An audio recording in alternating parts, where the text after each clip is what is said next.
What's going on, everybody, and welcome on into the Garage Beers Podcast, episode 256.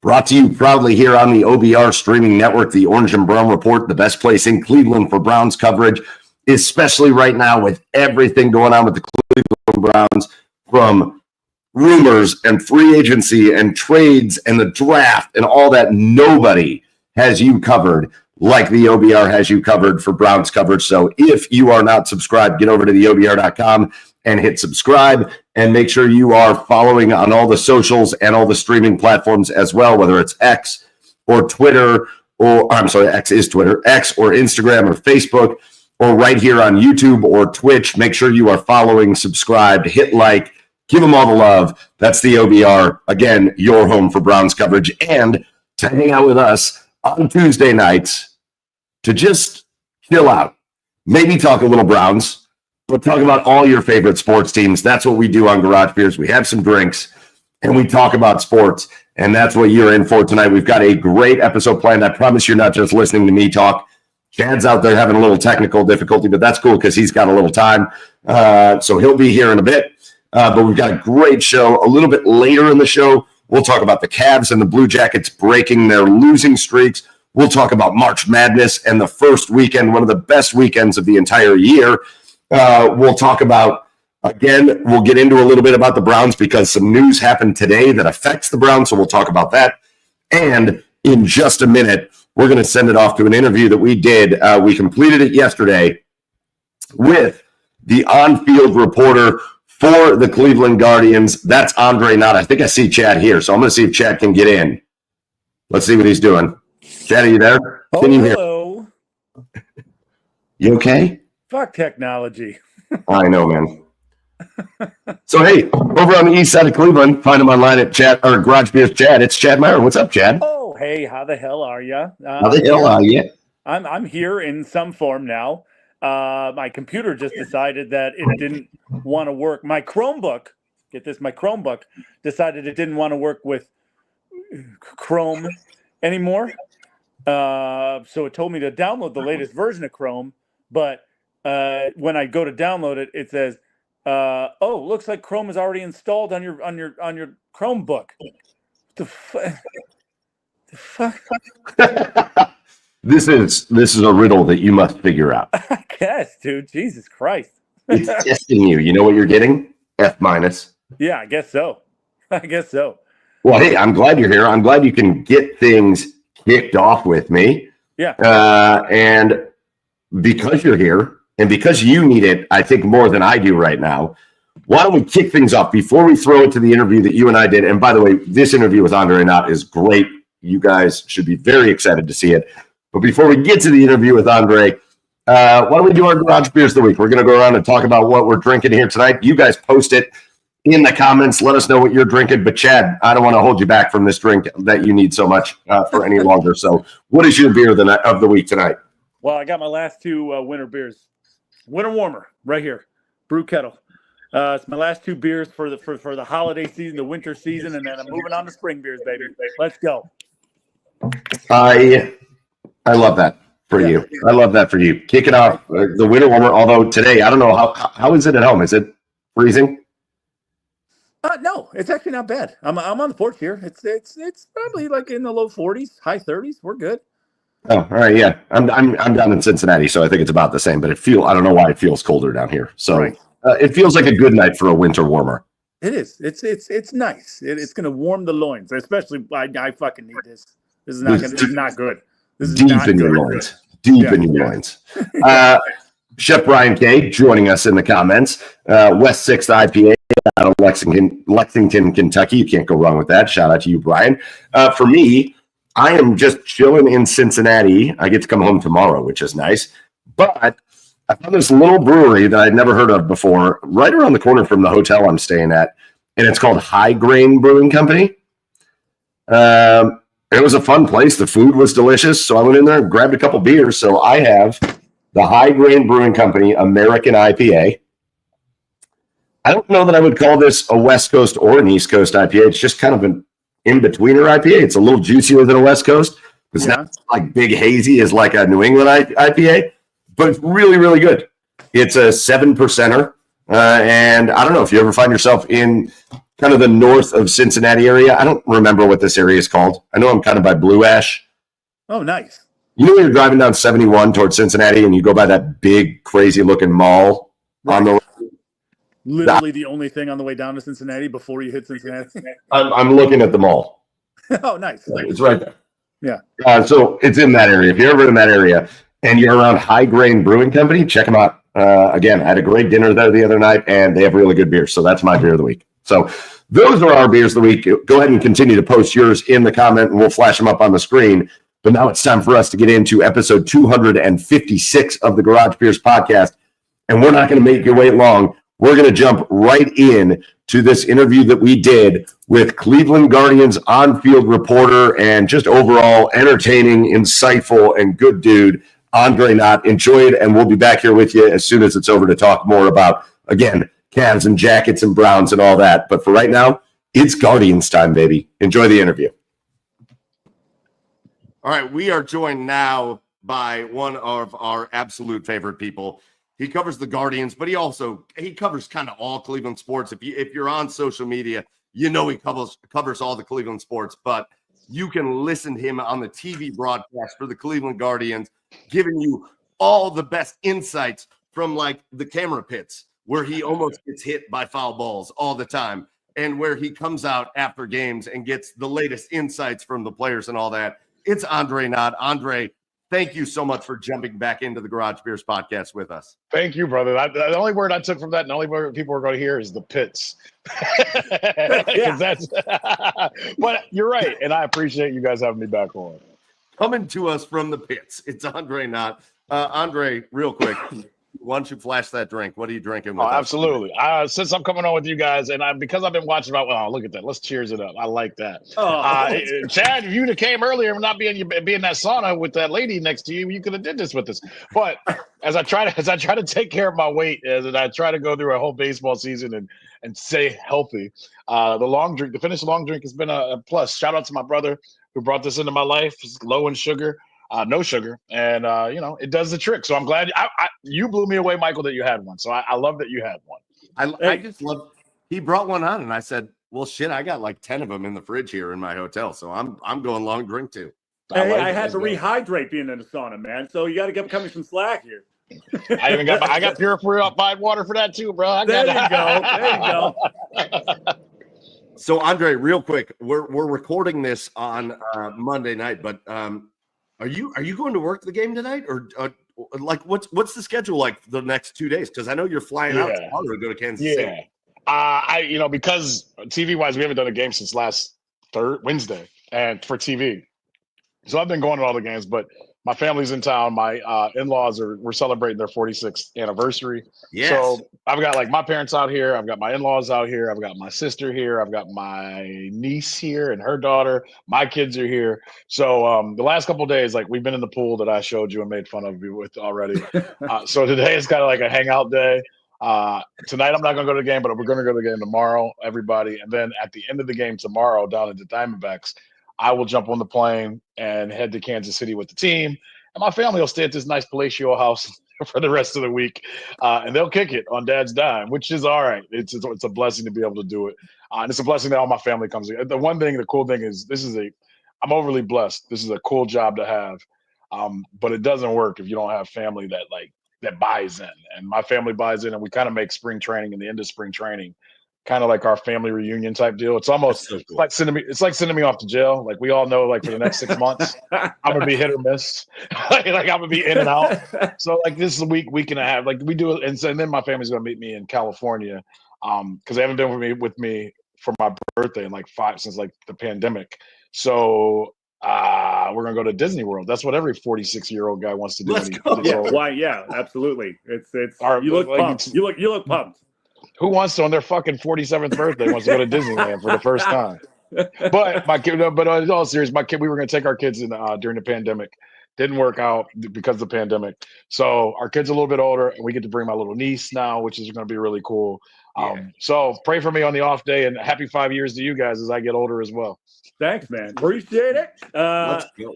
Speaking of that job, man, hey, good question. MLB.TV now. I mean, was there ever a doubt that you guys were coming back? Like, was it in the balance, or did you just always know you're just waiting on a deal? You know what, Chad? Like, I'm glad you asked that question because I've learned not to be arrogant in the process of what I do and where I'm at, only because this is a true story. When I was with the Browns doing sideline eons ago, and I was way bigger and way stupider. I didn't know that. Didn't know that at the time. Didn't know it at the time, but I was. Brian Windhurst, who I've grown. Everybody knows Brian. Brian and I have known each other and been in the same classes since we were like 8 years old, 9 years old. No BS. We played. Matter of fact, and this is plug time. We played in the West Akron Baseball League together. It was called Wobble back in the day. This is no joke. I didn't set this up. This shirt was brought by the Black Keys years back, did jerseys for them for the West Akron Baseball League because they were from Akron and they played in Wobble as well. I always like representing West Akron Baseball League. It was the best for me. But Brian Windhurst and I played in that league together. Matter of fact, he slid into me at home and it broke his leg when he was like 12. Didn't play again. All true stories. This is all real. But when I was a Browns sideline reporter after like my 5th or 6th season, Brian and I weren't best friends, but we became closer as we've gone through our careers. Brian was like, dude, that Brown sideline job is perfect for you. You're going to do that job the rest of your life. Then Eric Mangini came along and it didn't happen. and so after that confidence that Brian blew me up with and made me, and whatever, things happen for a reason and it's worked out perfectly. I take every year, I don't take it for granted anymore. So what we went through baseball wise, Chad, we were told, like, don't worry, you're good. Like, we're going to make it work. And everybody lived up to their word. But I'll be real with you, not having a contract for a while. And you just know that just like as I celebrate, and I mean it, 5 years in doing, and I told Michael this before you came on, 5 years in doing what you're doing. And it's work, man. And you never know the circumstances that'll fall in. And I've said for years, there's some young blonde girl at some college right now that is going to take my job. If not, it'll be my daughter, hopefully. But until then, I'm gonna ride it till the wheels fall off. But yeah, it's been really cool to because you kind of find out in these times that people do appreciate what we do and how we go about doing it. I look forward to you guys seeing the broadcast, and everybody will see it. I can't play the sales game of how they do these things. It's how they do them. You'll see us on cable. You'll see us, however. I'm pitching it because my family has it, but the CLE Guards TV thing. We're using better cameras. We're using more cameras. We're using camera angles you've never seen. Wait till you see our games from Progressive Field this year. We actually have, if you watch games in like Seattle and a couple other places where they have that camera down the left field line, like on home runs when you come around, it follows you. We have that camera at Progressive Field this year. We're gonna have cameras, but let's go. We're gonna try to do umpire. We're gonna try to do interviews as like Stephen Kwan walks on the field. I've got Jose Ramirez already agreeing with me, and I shouldn't say this out loud, but Jose's my guy. Jose and I have agreed we're going to do an interview walking to third base as the game starts at home and in English. Bro. Yeah. But you know what? Can I say it may be a motherfucker thrown in there or not, but he don't know no better. He don't mean it no harm. The union, and I'm saying this out loud because I know people watch you guys. The bro thing, I love because it's naturally us, but I cringe at times because there's certain people that think like that's the only thing he knows. That was a way for us for me to get people to open up to understand, like, Jose is one of the most intelligent people I've ever met in my life. And he's got so much pride and he doesn't want to be made fun of for saying the wrong thing or looking stupid or sounding stupid. Right. And who doesn't feel that way? Like, we're all built like that. None of us want to say something stupid, but he's got a lot of pride. But the guy, and like, he knows enough Spanish, English, Taiwanese, you name it. Why do you think Ohtani loves him? Because he knows just enough to fuck with you. Yes. So, in a roundabout way, I look forward to you guys seeing our broadcast this year because of all the other things I said, but also, and Michael knows this, because the relationship between Rick, Matt, and I is legit, genuine. And I think that was the coolest thing about, just in a long-winded way, Chad, the coolest thing about this is the group of us and the people we work with, the people that have come in to take over, they came in instantly and were like, we don't want to mess you guys up. We want to propel you guys. Cool. You guys are great. That's the best thing we could hear. Also, we also understand that Jose, I mean, he's messing with us on that whole situation. And we all know. We all know. Well, He's I would playing say G. there's some guys that do, but no. If like I won't get into play like it's not messing with you. Like Carlos Santana is a perfect example. Carlos has got so much pride that he tries to speak in English and he gets pissed if you suggest to him to give him like to have someone speak for him. Yeah. But then what happens is he does an interview and guys make fun of him, like his own That's people. so bad. Yeah. That's so And I don't think that's what you guys. I don't. Not you guys. Not but ever. I don't think that's what Americans realize that these guys, their own countrymen, make fun of them or mock them when they try to speak English. It's not about. I think we got to do this in life. It's not about us. As much as like I get so many arrogant assholes in America that make it about themselves when a player speaks a language that they don't understand.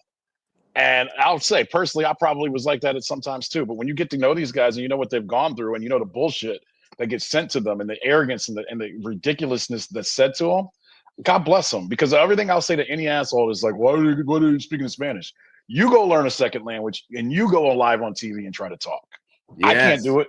I couldn't do it. Nope, I'm out. So I get it. Jose is smart as hell, but Jose he has too much pride and doesn't want to be made fun of. Yeah. So if I get that interview and he does it in English, enjoy and embrace it. I love it. Hey, listen, Andre, let's talk about, we got like 15 minutes. Let's talk about this team. And let's talk about what you just talked about, which is like the game tomorrow against Arizona and then going into opening day against Kansas City in Kansas City. But you're going to get a chance to say hello to be honest with you, my favorite. I'm going to be honest with you. It's my favorite dude. My daughter wears number 20. Can we talk about that motherfucker for a minute? Because that's all on this podcast, Andre. It's all we have talked about him as for the last 3 years is that motherfucker. It's all we've called him. It's all we've acknowledged him as. That motherfucker, Josh Naylor. Listen, it's hard. Maybe you give us the way that we should be looking at this, because Carlos Santana is still at 40 years old, a really great freaking baseball player. 39. Don't put no age on him yet. He turns 39. I don't give a shit. I got the gray hairs coming in. You're drinking, you don't got a personal chef. No. Let's go through I'm glad. All right, this is good. And that night that you're talking about, that he got the T-shirts and everybody remembered him, I got a phone call from him at 2 a.m. on my wife's birthday and Matt Underwood's birthday, begging me to get that video down because his mom. No. Oh, come on. But see, no. Don't say no. Okay. You guys have a close relationships with your moms or parents. Or his mom is that important to him, and his mom hated what happened. And his mom said, "That's not how you represent our family." Oh no! And so that's always been a thorn in the side because we all enjoy it. But I know personally, it's always been something where like I've been around the family and somebody yells, "I'm that," and he puts his head down because in his eyes he let his mom down in that moment in time. But but it's good for you guys to hear this and people listening and watching this to get this. These are human beings that we're dealing with.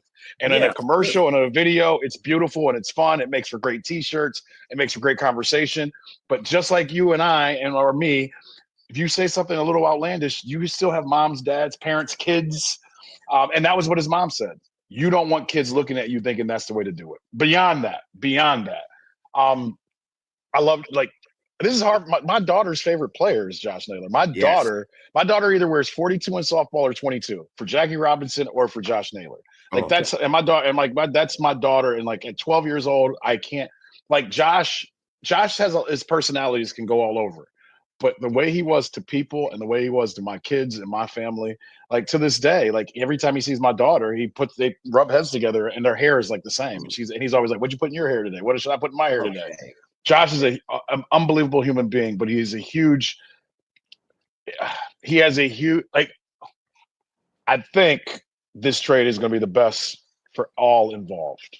Yeah. I know for us as fans, it's going to be hard to replace 30 home runs and 100 RBIs. Yes. But I think for Bo to become Bo, and this is just my opinion, and like their mom calls my son like the fourth mate. Like they love our kids and vice versa.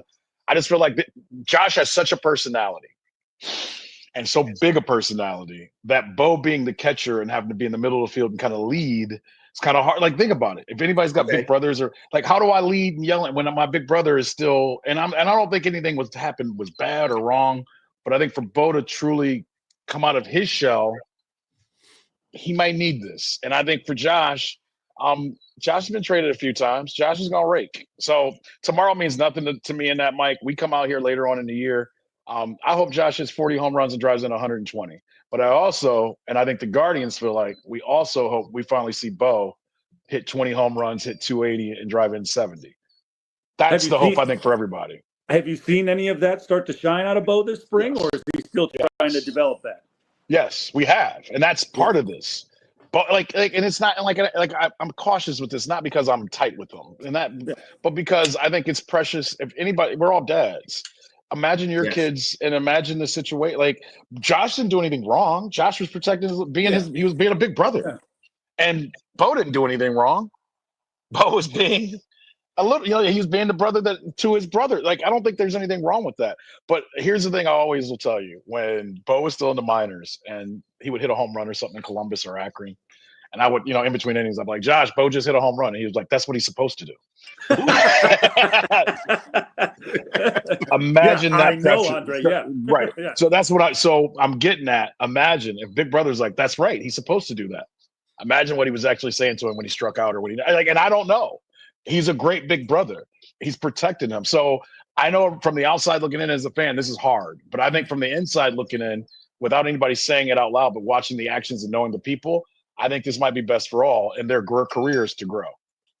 So, Andre, let's talk about recent stuff that's happened, because there's been a big move recently with the Guardians. And I want to hear your take on it, because Nolan Jones was a guy that was the number one prospect with this organization for a long time. And he goes on to Colorado. And actually, last year we had a great time. We had Jack Corrigan.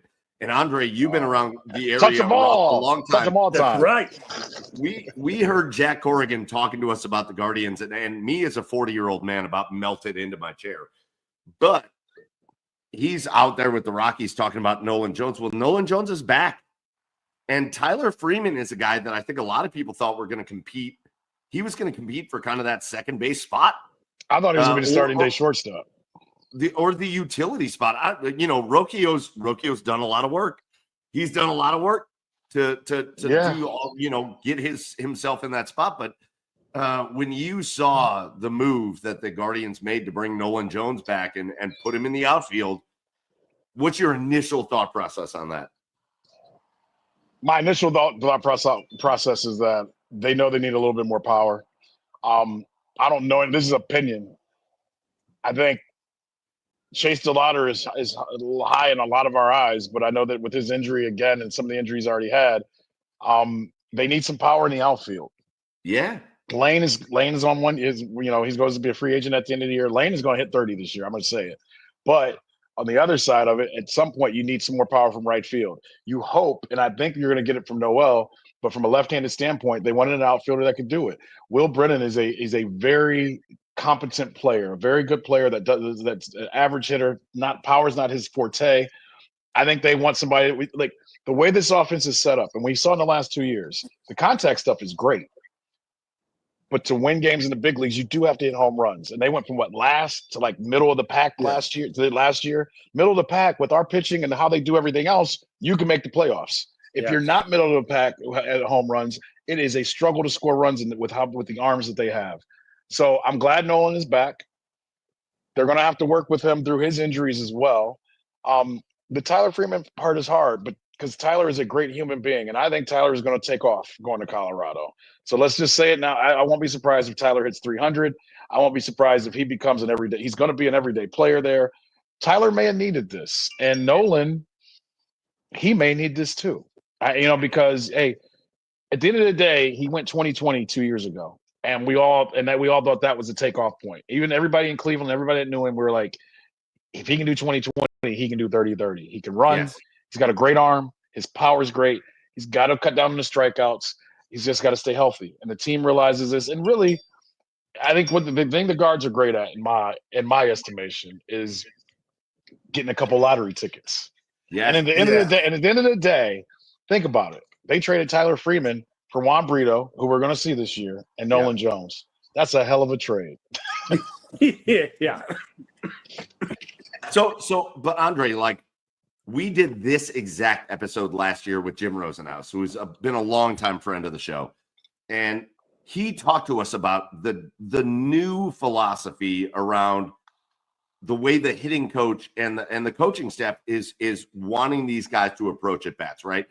Because we talked about it last year. Is Steven Kwan a 300 hitter, or is he a guy that can have impacted bats? Right. And he found his way towards impacted bats, right?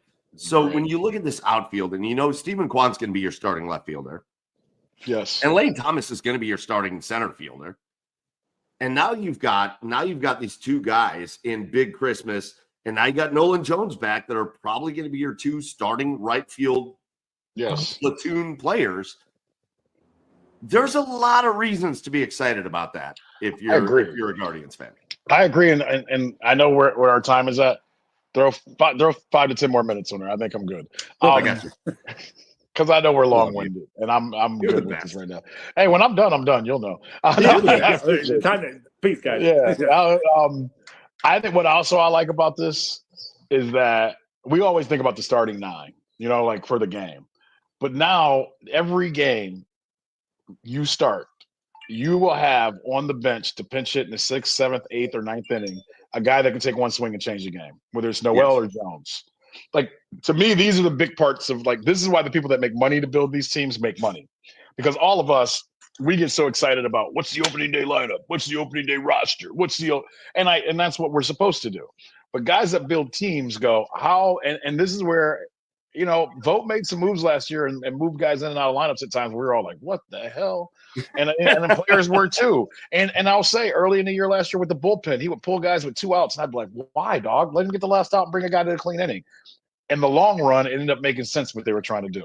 We can talk about all the appearances with the bullpen guys, but they always kept them under 20, 25 pitches. Like, nobody mentions that nationally. Oh, yes. The bullpen, and the bullpen may be worn out because of all the work, but the work isn't as bad. You got to look inside the numbers to see what they truly did. You can't say, oh, they had 70 appearances. That's too much. Old school style, sure, but how many times did any of those guys throw over 20, 25 pitches? Not very often.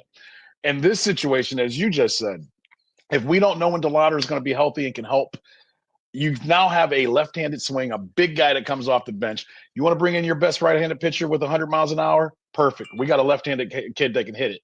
You want to bring in your lefty that does that? Perfect. We got Noel standing there. So I give them kudos to give us something else in our lineup than a bunch of guys that all look alike and play alike.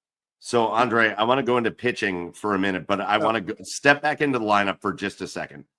If we're going to step back into the lineup, we know we've got Naylor and Hedges at catcher. We know we've got that. And, God, we just got to get Hedges on this podcast for sure. You do. Naked, without clothes on.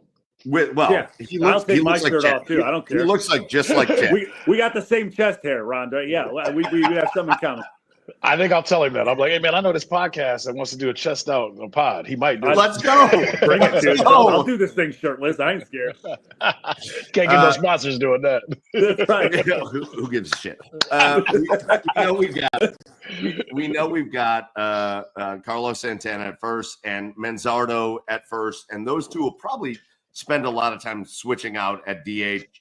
Along with those right field guys we just talked about. Remember, Carlos won a gold glove. It's going to be hard to get it, and he likes to play every day. But I hear you. Continue. 100%. We've got, it looks like Gabriel Arias at second base, but I'm going to let you chime in on that in a minute. We got Rocchio at shortstop. We got Jose at third, obviously. And then we got that outfield we were just talking about. Is there any part of this lineup, before we get into pitching, is there any part of this defensive/offensive lineup that we should be talking about a little bit more now that you've seen all of spring training? So are there any of these dudes? I know second base has been the position that everybody's wanted to talk about. Are there any of these guys that we're not maybe talking about enough that we should be talking about more? Let's start a second, because Manzardo's looked great this camp. Thomas has looked great this camp. Bo Naylor has looked great this camp. I'll do those three. Hey, Hedges swung the bat better than we've ever seen in this camp. No. You asked the question. I'm just answering. But let's go to second base. And let me keep my shirt on because I don't have any hair on it. Really. Arias, like Arias is going to get the first. He's going to get the first chance, and is part of it because he's out of options. Maybe Yes. Is part of it because he's probably the most talented player on the team. Yes, and I say that because I know people right now are cringing, driving off the side of the road. Andre's he's on crack. No, just drinking. Ask the players. You ask his teammates, sober, and they would tell you when you watch, and you guys see it when Arias throws the ball, it changes. When major league players go, when a guy throws on a baseball field, you're different because they see it their whole life. He's different. When he hits the ball right and he's consistent, the ball that's hit and I'm not into this, but the best exit velos on the team come from Arias. The best arm strength is Arias. So the hope is he finds a middle ground where he can finally take off. And he still is young. I think he's only 23. Like, go look up his age. He's not as young. He's not as young as he's not as old as we think. So I get we only go off of what our eyes have seen. But like I always used to say, Tyler Freeman was a top 100 prospect. Nolan Jones was a top 100 prospect. Gabriel Arias was a top 100 prospect. They don't just Brian Rocchio was a top 100 prospect. They just don't say that about anybody's. Right. So my point is they're going to give Arias an opportunity. And if Arias doesn't get it going, he knows what's behind him. And Brito is going to play. And I've said it, Brito can play. Brito is a player. And you're going to see him. He started off camp slow, but he ended up in the last 2 weeks, he was one of the best hitters on the team. Now, this is spring training. So for this team to be successful, I'll go quickly on this point. You need to find out the second base, and I just said those two guys. You need Rocchio to kind of fall into his place and be himself. Yes. I told you about what I think of Thomas in center field. Hosey wants to go 40-40 so he can tell the whole world to eat his dust. But we need Bo and Arias to kind of like come through and be those top 100 prospects that they used to be. All right, we got just a couple minutes left. Let's talk about these pitchers, and I might talk over it, but go ahead. Hey, listen, man. We'll hang out as long as you got, man. I got nowhere to be. Chad's hanging out on the back patio. I'm in a hotel in Cincinnati, and you're just chilling in Arizona. So we got nowhere to be. You're in the wrong time to be in Cincinnati. You got to wait till Tito gets there. man, well, listen. Let's give you full disclosure on how we have had experiences with the Guardians. A very good friend of ours, Curtis Danberg, was all ready to have Tito on board with us. And he goes, he can't come on with you. And we were like, why? And he was like, I can't tell you right now. And then literally a week later, he was named the manager of Cincinnati. So I don't pump up other podcasts while I'm on here. On other people's podcasts, but this podcast is a little bigger than you guys' anyway. The one that had chance. No, listen, don't take it personal till I finish now. Relax, yes. You might have to put on a ski mask after I tell you this because they want to see your face. No, it was a podcast with Richard with Richard Jefferson and Channing Frye. We did me, Tito. See, relax. I got those are our boys. Mine too. So in 2016, this is just Channing today. Ask Channing to send you or go find the one we did in 2016. Me, Tito, and those guys in center field at Progressive Field. Tito came out with a full cup. It was like a Pepsi cup as big as this. Oh shit! And Tito had Tito's. Attaboy. And it's one of the best podcasts I've ever been a part of. Attaboy. And we all need rides home after. All right, hey, dude, let's talk about these pitchers, and let's talk about what it apparently looks it's going to be the starting rotation, which is the Guardians have given the extension to Tanner Bybee, which I think is awesome. Me too.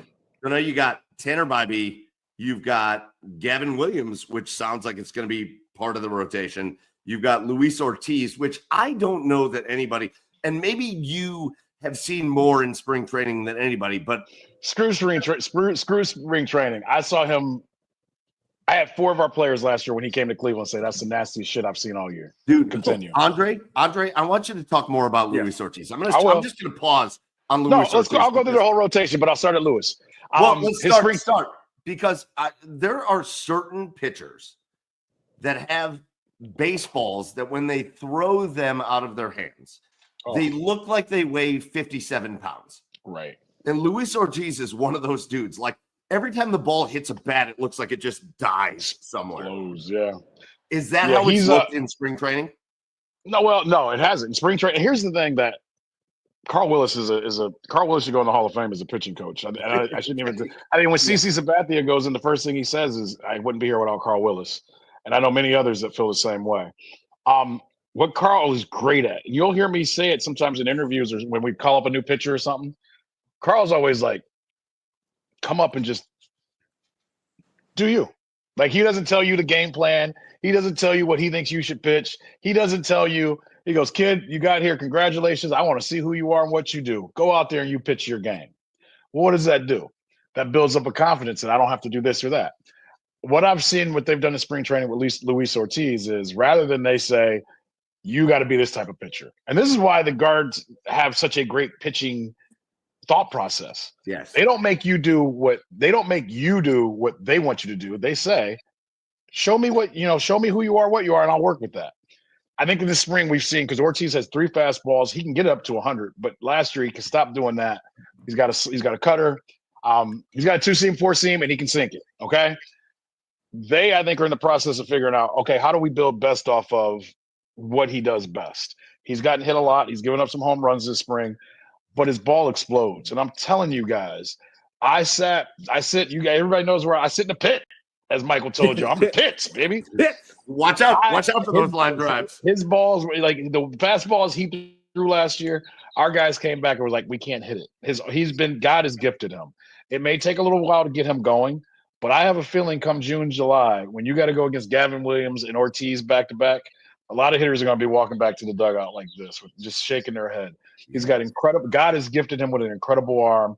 Gavin's fastball has been fantastic this year. It's not just throw it hard; it's got a little hop on it.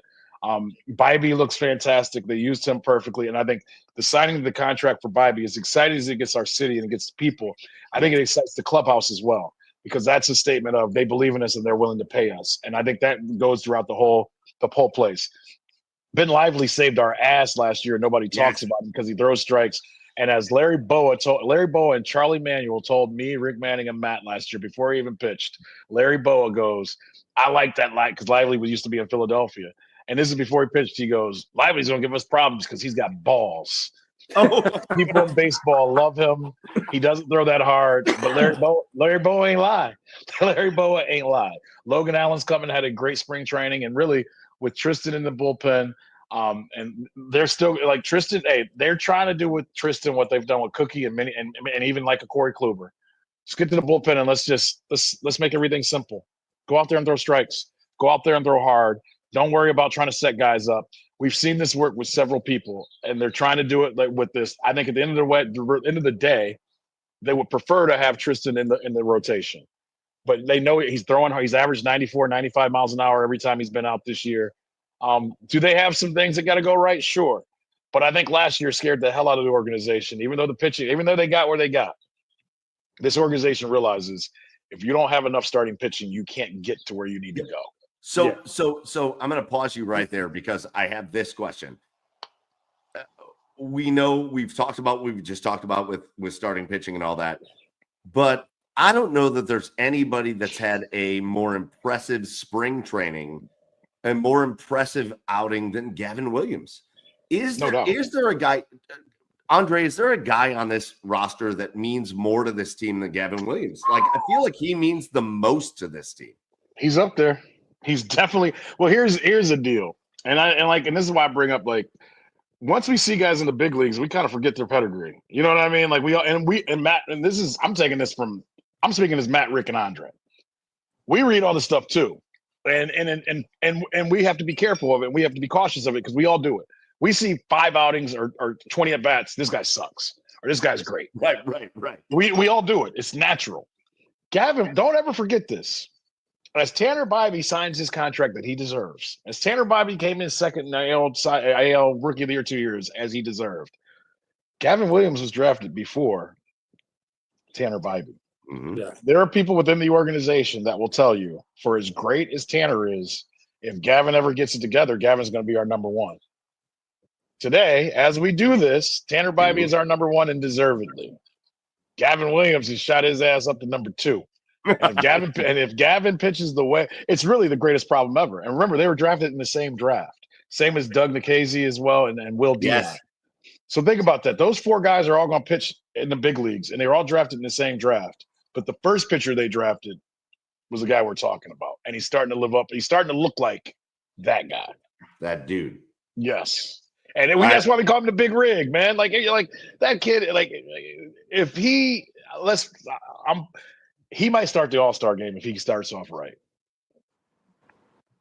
You better watch out. I made him quiet. You heard it. You heard it right there. I made him right quiet. There.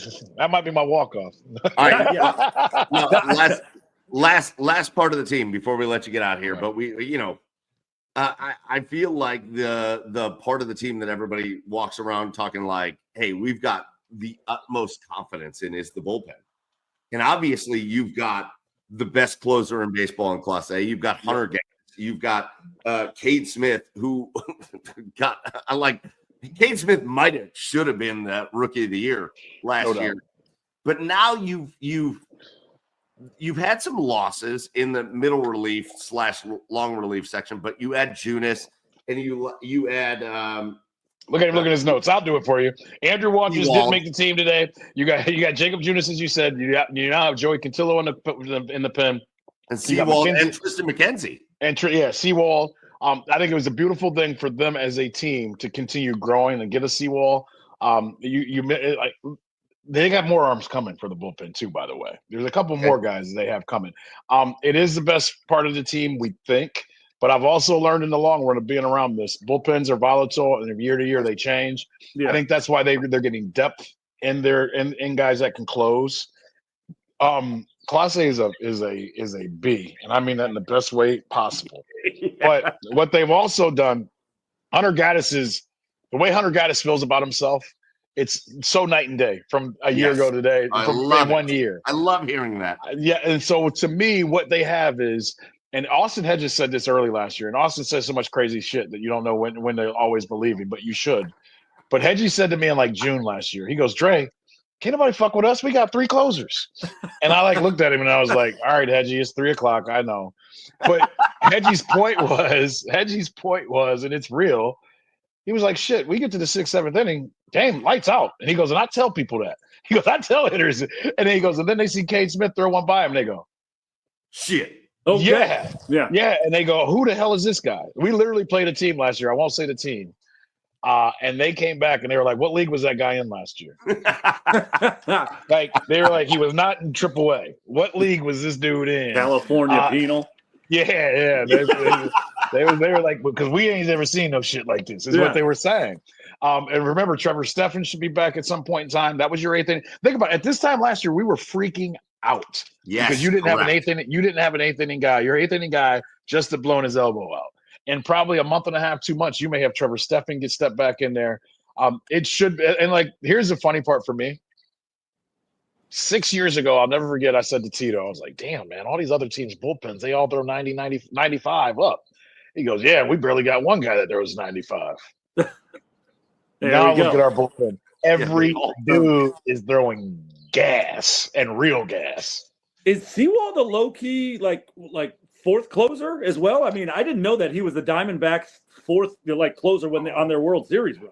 The Diamondbacks don't make it as far as they did without Seawald. Yeah. Seawald, if he wasn't hurt last year, and they used the hell out of him, but they need him. I wouldn't say 4th, Chad. I would say when Clase is down on days he's pitched 2-3 days in a row, Seawald might be the first, only because he's done it already. Yeah. There we go. Because he's done it, Mike. Yeah, he can do it. That makes sense. Rather than go to Hunter Gaddis and take him out of his spot, or rather than take Smith out of his spot, now, if you have it set up right, you can go, hey, Seawald, today's your day, because it keeps everybody else in line. Yeah, there we go. All right, Andre. So last thing I'll ask you before we let you get out of here, but let's talk about this AL Central North or this AL Central. Jesus I Christ. know, man, Northeast Ohio is Northeast Ohio, man. I'm We can't losing get my that mind. football. All we do You is bring talk up about the Deshaun Watson, goddamn you bring up Browns. Deshaun Watson, I walk Eastern off. part of the Hey, AL Central. No. We do not talk about Deshaun Watson on this podcast. Let's talk about the AL Central. And it's a much different vibe walking into this season than it was the last couple seasons, because Hell yeah. the last couple seasons it's been talked about as the worst division in baseball. Not anymore. Right. You obviously have the White Sox that are going to lose 100+ games again this year, because I know they have a lot of good young players, but they don't have that team. But the Royals were right there. Do you remember last year that the Royals tied the Guardians in the standings? I was there, and every asshole that doesn't like me in Cleveland tweeted me and made fun of me. And it made me grow up. I got to tell you, it made me grow up. I didn't go back at them when they clinched like I wanted to. Yeah. So the Royals did that. Obviously the Twins were supposed to be the cream of the crop in the Central, but they had injuries and all that stuff. And then you obviously had what happened with the Tigers. We had 3 AL Central teams make the postseason and make some noise in the postseason. So you've got these teams in the AL Central. How do you see this working out this year as opposed to, or maybe what do you feel, Andre, as opposed to last year when you were watching this? How do you feel about all this going into this year? I 100% absolutely fucking love it. Because I do. Yeah. Because for so long, I had so many people around the country going, this team's only good because they play in a sorry division. And then when you would tell them, no, this division is competitive as hell, people would look at you. The Cleveland Guardians, and I mean this, I think the Cleveland organization and the Minnesota organization have forced all these other teams to bring their game. And you look around our division. Minnesota had their GM came from Cleveland. You look over in Kansas City. Their manager, one of my better friends in baseball, comes from Cleveland. Their pitching coach, who I love, Sweeney, comes from Cleveland. Yes. This division is legit, man. And Detroit guys, they bring it, bro. I'm just glad our style of play is finally being respected by the rest of the country. And the rest of the country doesn't look. I know teams in the playoffs last year that were like, we don't want to fucking play Detroit in the first round. We don't want nobody wants, our division is gonna be hard, man. Kansas City's pitching is legit. Their bullpen isn't as good as ours, but their starters are better. Detroit scares me. I'll say it. I don't know if they can score, but I'm gonna tell you guys something. They got some arms, man. And this is one of my biggest turns. I used to hate AJ Hinch in Houston. I did. But being around him the last 2 years, one of the people I respect more than anybody in baseball is AJ Hinch. He's gone out of the way and been a gentleman to me and people around us to talk about it. He respects the hell out of our team and our organization. And Detroit got out of the way and let him build this thing right. They've got young pitching. They believe in themselves. They got a little cockiness in them, which you need. And what I love is our players are like us. They love fighting those teams. They love I won't say players' names, but it's kind of fuck Detroit, fuck Chicago, fuck Minnesota. That's it. Fuck That's KC. Good. We've That's got a real want. division. And yes, we do. And I want fans to know, don't poo-poo when the Kansas City's in for the 8th time this year. Go watch it. Our games are legit. The players don't like each other, but they respect each other. And I'm going to tell you right now, 2 teams from the Central are going to get in the playoffs again this year. I really believe that. Hey, real quick, Andre, when Lane Thomas hits that grand slam off of Tarek Skubal, rank that as your baseball moments in your life. I was just talking about this. It's top 4, top 3. It's up there. It's right up there with Raj Davis's home run. And I hate putting them in the same, but the building was insane, man. And you know what? I'm so much inside the fishbowl during those moments and times. It's funny you bring that up because I'm still dude, I'm the biggest. I'm living the dream. There's no doubt about it. But when those moments when those things happen, you still are working, and you still I can't be who I'd be if I wasn't working. Right. And you get so caught up in doing your job and caught up in the next stat and trying to figure out trying to make sense of it. I had to go back, and when we were doing the Cleveland Sports Awards, and I was one of the MCs for it this year. and I saw like the replay of it, and I was like, I got goosebumps. Like I'm getting them right now. I swear to God. I swear to God, I'm getting goosebumps right now. I'm with you. I swear to God. I'm when with I you. watched it, as I watched it on the big jumbotron again, and like you can't see him in my hair through my hair. Yeah. I got it's your chest. You got them on your chest too. It's called. Look. But no, man, it's up there with Raj Davis's home run. That building was shaking, and there's nothing like playoff games in Cleveland. So let's do it again, and I'll come back for the 6th anniversary if you fuckers can make it. Let's do this. Hey, Andre Knott, man. Again, I want people to know how amazing you are. I have harassed you for weeks. And you have just been cool about it all the way through. And you made your way on. And this is our preview episode for the Guardians. Can the Guardians win the AL Central this year? That's the last question. Yeah, I mean, I told you 2 teams are going to make it from the Central. I absolutely believe it's going to be hard, yes. But I think the division is so good that if you win this division, you can win the World Series. That's how I'll go with it. I said I want to do one other thing. I appreciate you guys. I do got to roll. Thank you guys for all being a part of watching the broadcast team. I can't say thank you enough to the teammates I have. We love you guys. We appreciate you guys. And if you give us shit, let us know personally because we like going back at you. We always will. We will. You better believe we'll hear from you. Perfect. To be honest with you, you guys don't give us enough reasons to give you shit. So I need you to step that up a little bit. Okay. You got it. Andre Knott, appreciate you, man. Enjoy your last couple days in Arizona. Hey, we'll see you in like a day in Kansas City. That's right. Can't wait. Can't wait to get the season started. Always remember the cool thing I'm looking forward to and going into this game. I remember when there was some kid named Stephen Kwan starting in right field, and everybody was talking about this Witt guy just 4 years ago. Think about it. 2 of the best players in baseball started their career 4 years ago in Kansas City on a cold-ass day. We get to see them as superstars in the major league starting very soon. Enjoy, boys. Thank you. Keep up the good work. Appreciate you. Thank you, man.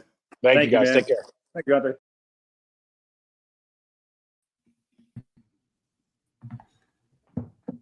What a great night. What a great conversation with Andre Knott. Again, big time shout out to him. Big time thank you to Andre Knott for coming on with us, hanging out with us here on episode 256 and giving us a great breakdown of literally the entire Guardians roster, plus a good outlook on the AL Central, or apparently what I think is the AL North, because we talked too much about this bum-ass Cleveland Browns team that I forget what the damn divisions are called in baseball.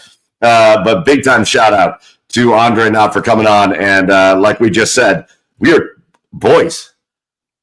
And hey, Joe, I should welcome into the show, man. Joey's here.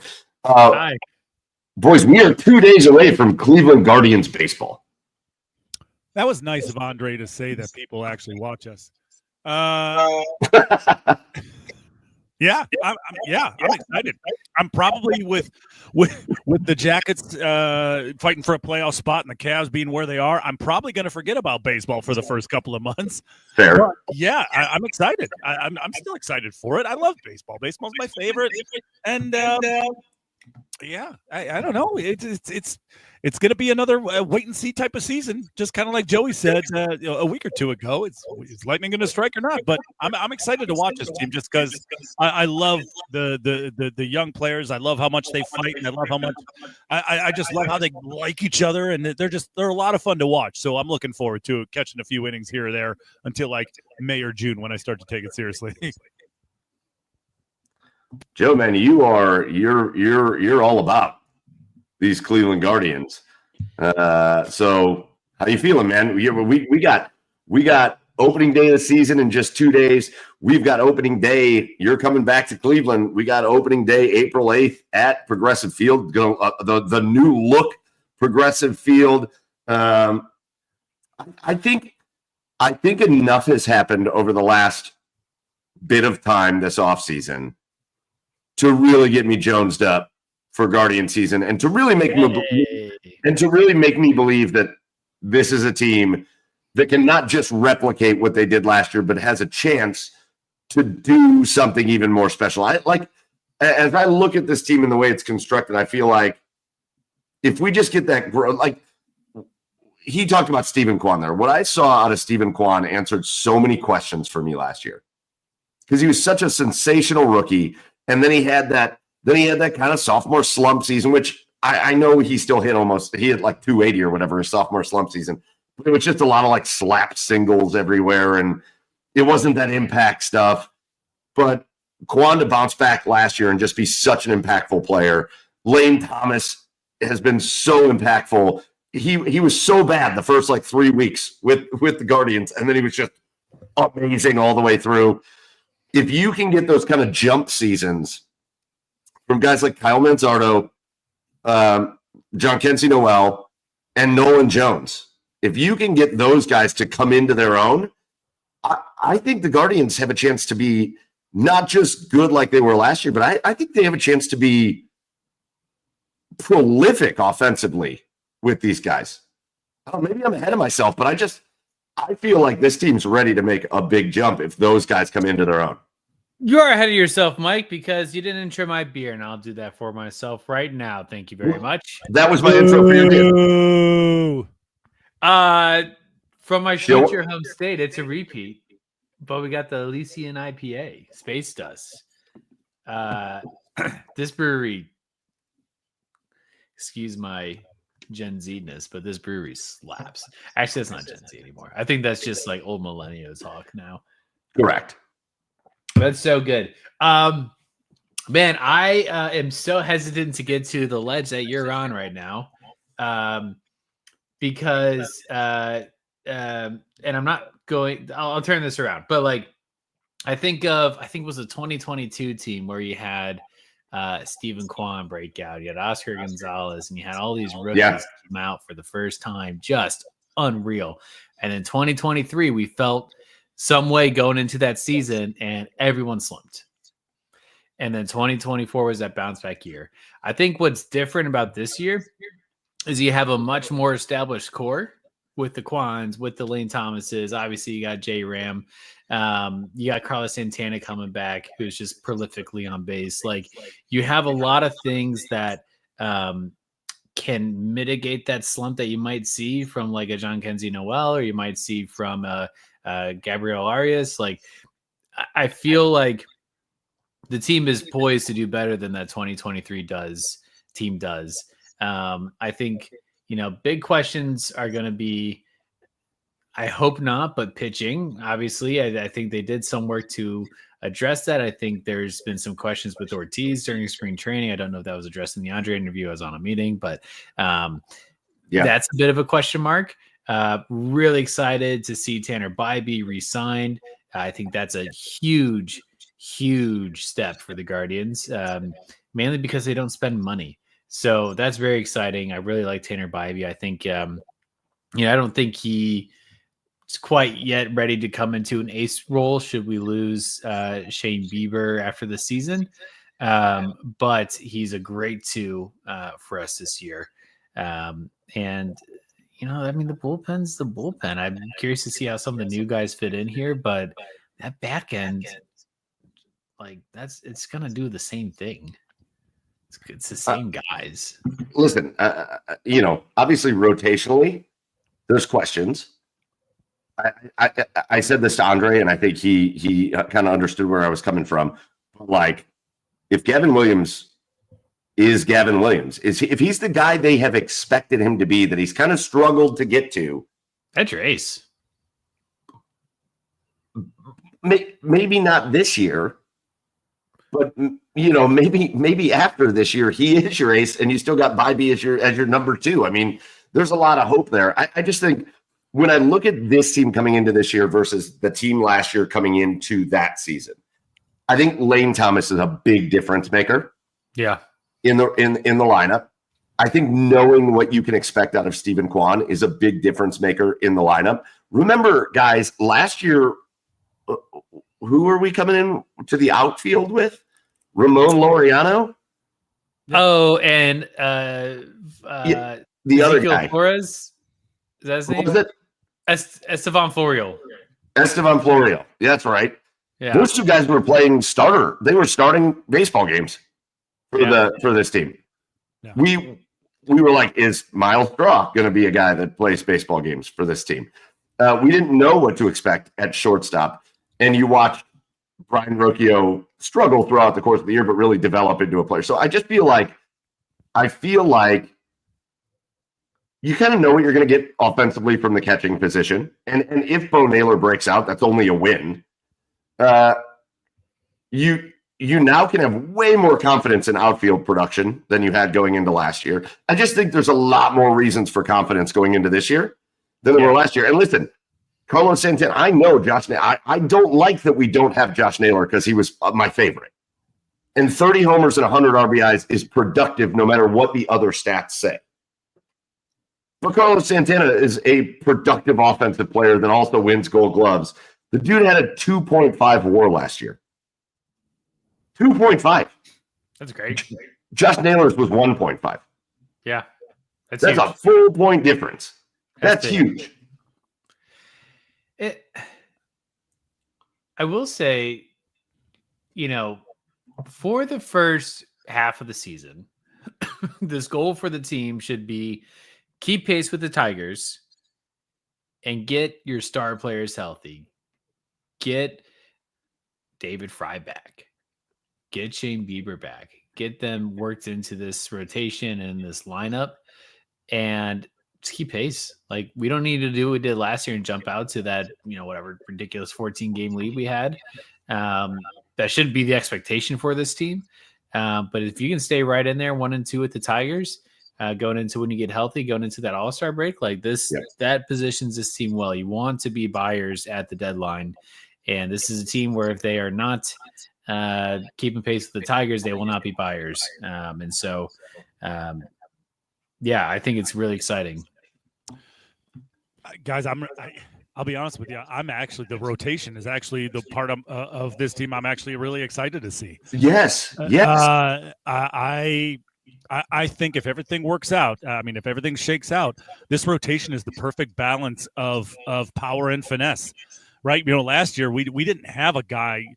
Obviously Gavin came on later in the season, came back to the team later in the season, but we didn't have a guy whose stuff is as electric as Ortiz. Right. Yeah. And then if Gavin is able to return to form, you heard Andre, he was drafted before Tanner Bybee. If he reaches that ceiling, if he even starts to get to his potential, and you have your ace throwing 98, 99 miles an hour consistently, he's got, like, I don't know, what is his ceiling? Is it Verlander? If he reaches it with his stuff, just judging by his stuff alone. And then obviously Ben Lively. Ben Lively is the gutsiest pitcher. I think one of the gutsiest pitchers I think I've ever seen. Right? He's the Brad Hand of starters. Basically. He's not an overpowering guy at all, but he's a spot guy. As he's hitting his spots, he's going to get outs. But he's going to get scary outs, very scary outs.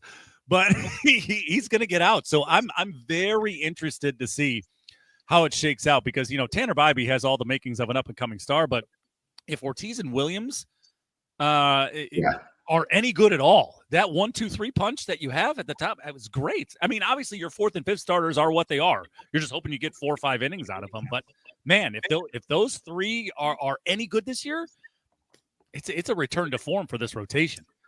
So I want to do one last thing on baseball before we move off it. But we do have a question in the comments from our buddy Sean that says, where does Shane Bieber fit in when he's back from rehab?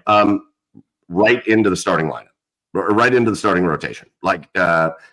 Listen, even if Ben Lively's having like a pretty good year, if he's having like a Ben Lively year, Shane Bieber goes into his spot if that's it. Or and then Ben goes to 5. or Logan Allen, who I think is going to be the 5th starter to start the year. Yeah. Even if he's having a pretty good year, Shane Bieber goes into the rotation. Period. End of story. Yeah, I think, or even Gavin Williams if he doesn't bounce back. I'm not last season. I'm not manifesting that into this. I think Gavin Williams. I'm manifesting ace. So we're just leaving that alone. I think point being, I think Bybee and I think Ortiz are probably the ones that wouldn't move out of that group. Correct. That's fair. Okay, boys. So I said it to Andre at the end, but I want to go around the horn real quick here as we get ready for Cleveland Guardians season, for Major League Baseball season to get kicked off on Thursday for the Guardians. But we talked about this much improved AL Central outside of the Chicago White Sox.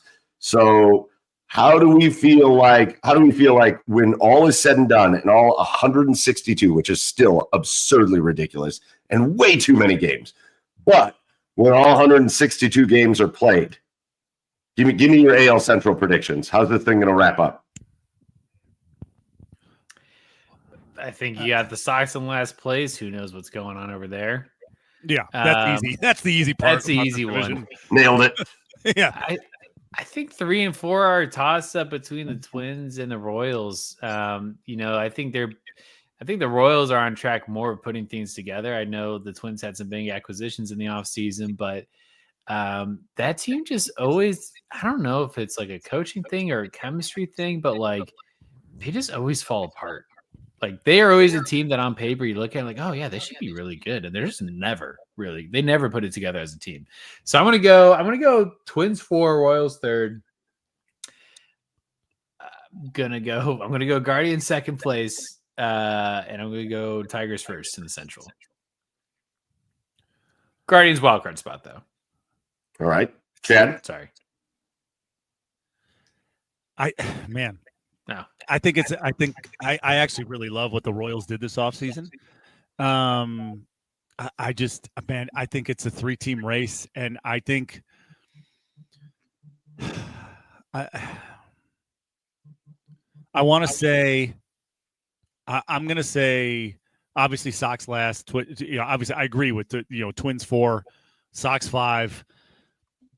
I'm going to go with Joey's order, like Tigers, Guardians, Royals, Twins, Sox, just because I think I like the starting rotation for the Tigers a little bit better, just because it's just unproven. A lot better. Yeah, it's a lot better, and it's the Guardians are a bit unproven at the moment. But man, it's gonna be like this has all the makings of like a race to the end. Right, like we're probably looking at maybe like a one, or like the winner of this division is looking at probably like a 1 or 2 game lead to win the division. I just think it's going to be that close between the top 3 teams. Yeah, listen, it's okay to say nice things about other teams, even though you might hate them. I don't hate any team in baseball more than I hate the Detroit Tigers, and that's been a situation for years. But their starting rotation is head and shoulders above the Guardians. Have you seen the pitch simulation of Scooball? Yes. Like the VR of yes. I've watched a lot of those videos, and not saying I could hit any MLB pitcher, but when I see Scooball's pitch and literally seeing in the show, video game, you can't see that ball until it is 10 feet in front of you. Until you should have swung half a second ago. Yeah. It's right. Crazy. Yeah. No, listen, they get Jack Flaherty back, which, remember when they traded Jack Flaherty last year out to the Dodgers, that was them waving the white flag on the season. Yeah. And look at the run they went on. So they get Flaherty back. Casey Mize still part of that rotation. That's a really good rotation. I think it's a 2-team race. I like what the Royals have done. I think everybody is overhyping the Twins. I don't see where this big turnaround is going to come. I think they have pretty good starting pitching. I don't think they've got much going on in the bullpen. And I think their lineup is, Byron Buxton's going to play 60 games. And I'm not going to get afraid of Harrison Bader. I don't know. The Twins don't scare me a whole lot. And so I think it's White Sox Twins at the bottom.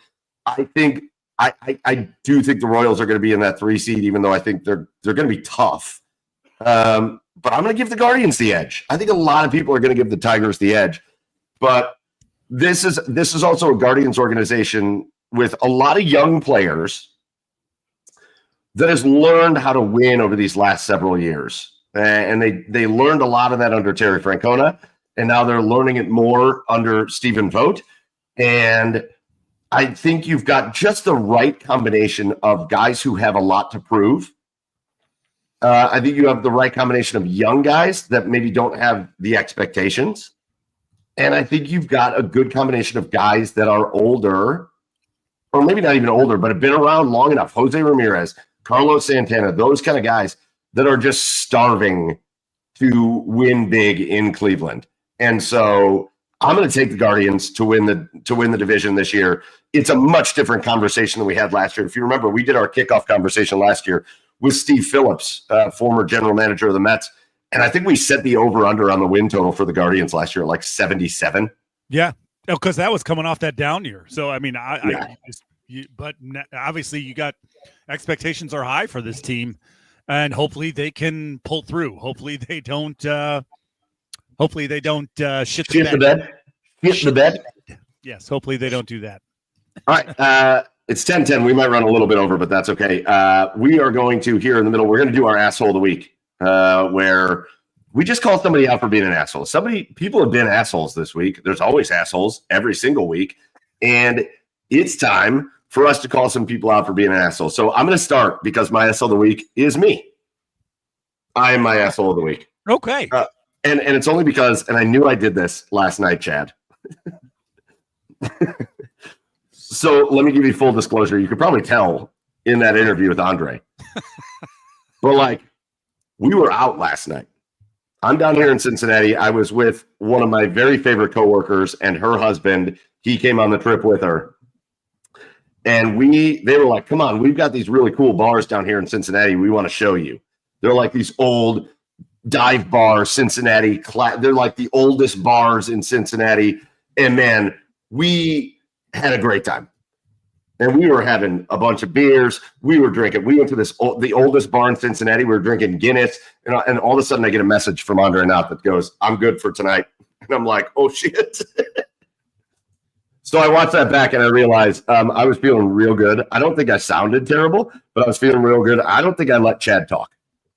Not one bit. Yeah, no, and I'm sorry, Chad. I feel like an asshole about it. So no, you're good. I'm calling myself the asshole of the week. No, you're good. Like I said, man, like I told you last night, it felt like a fantasy football draft where you got a player keyed in. You're like, I got this guy. Then it gets to the team before you and they take him. I'm like, oh, like every question that I had keyed up that you would just jump right in and say, I was like, God damn it, Mike. Yep. I'm giving myself, we're going full on me asshole of the week. Yeah. So that's mine. Sorry, Chad. Joe, asshole of the week.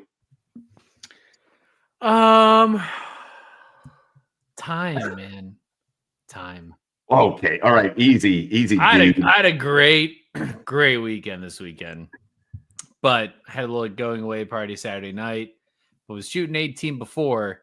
We were an hour away. We had to cut the round 3 holes short to make it back to the going away party that I had to be there on time. And I'm kind of sad about that because I never golf and to only golf 15 holes ruins my soul. And I'm kind of pissed about it, but there was no other option. It just had to happen that way. So yeah, screw you, time. You piece of shit. All right, that's a good one. Chad, asshole of the week. I'm going. We're going to get to it in a minute, but it's the Browns for reasons that everybody should just know. It's the Browns. I hate them. I wasn't planning on being in this during the show tonight. But it is what it is at this point because I was having technical difficulties. I was like, you know what? Oh, great. When the Andre interview's playing, I'm going to go shower. I'm going to change. We're going to be good. But it is what it is tonight. So. By default, I guess I'm just wearing this by protest. It's a protest. I hate them. I hate them at all.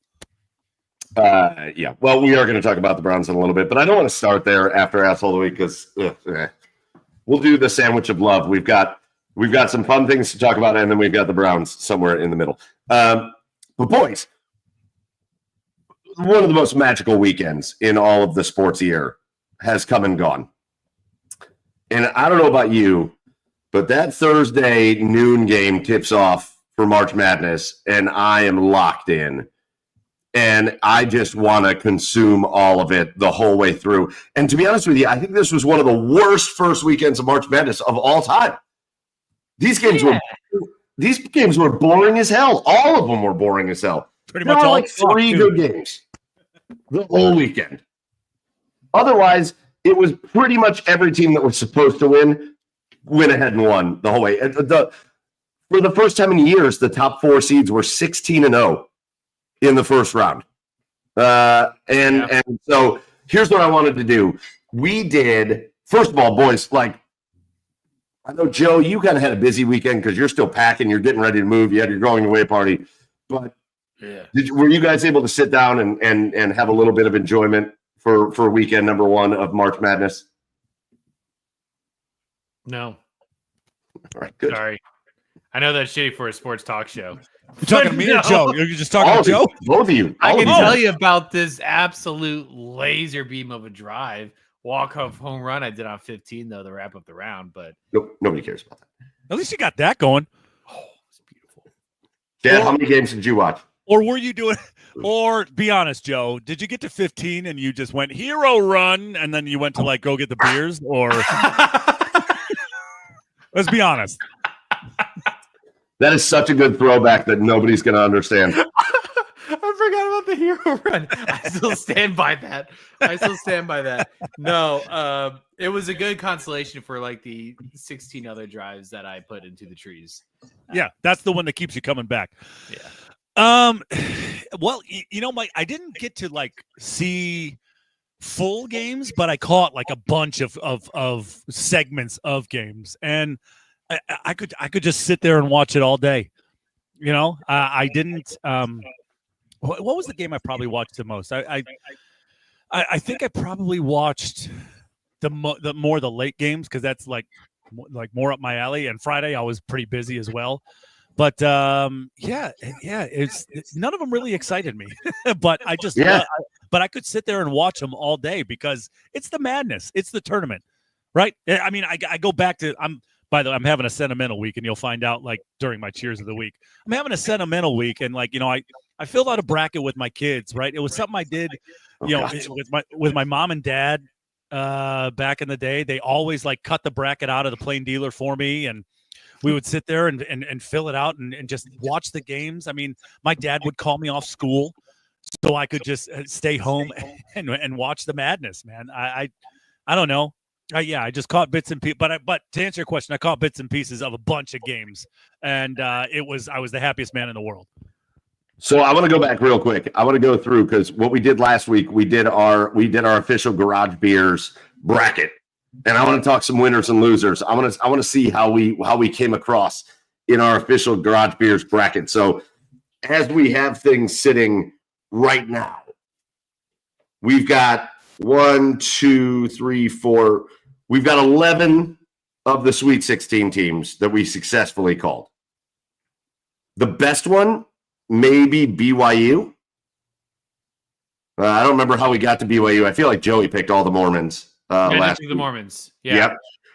But Joey full on went BYU. We called BYU to the Sweet 16. They did make it. The worst one, although I think we put ourselves, our very worst. Don't put me under there. Don't put me in this conversation. No, there's two. Well, you definitely belong in this conversation, you asshole. There's two worst ones. Put that on me, Ricky Bobby. The absolute worst part of the bracket is that we picked two teams to win, and each of them got their doors blown off by like 30 points. and it was in the same part of the bracket. I picked Akron to beat Arizona. Yeah. Did not happen. And you were so weirdly confident. You're like, I know. Your ass, I'm picking Akron. You bet your ass. I'm so stupid. And then, Joe, you went after me, and you picked Liberty and to beat Oregon. And Oregon beat the shit out of Liberty. so we picked those two. You lose some. They were none of them were Mormon. I didn't know where to go. We had Liberty. Actually, I think Chad, you were the one that picked Liberty to beat Oregon, and then Joe, you picked Liberty to beat Akron. We had Liberty in the Sweet 16. Well, I mean, give me that choice. Liberty's plus minus not great. Not I great. got that pick too. Liberty over Akron. Remember, it was a good pick at the time. Yeah, but our other worst pick of anytime you get through the first weekend. Your worst pick. Anytime you get through the first weekend and you've lost your champion, it's a problem.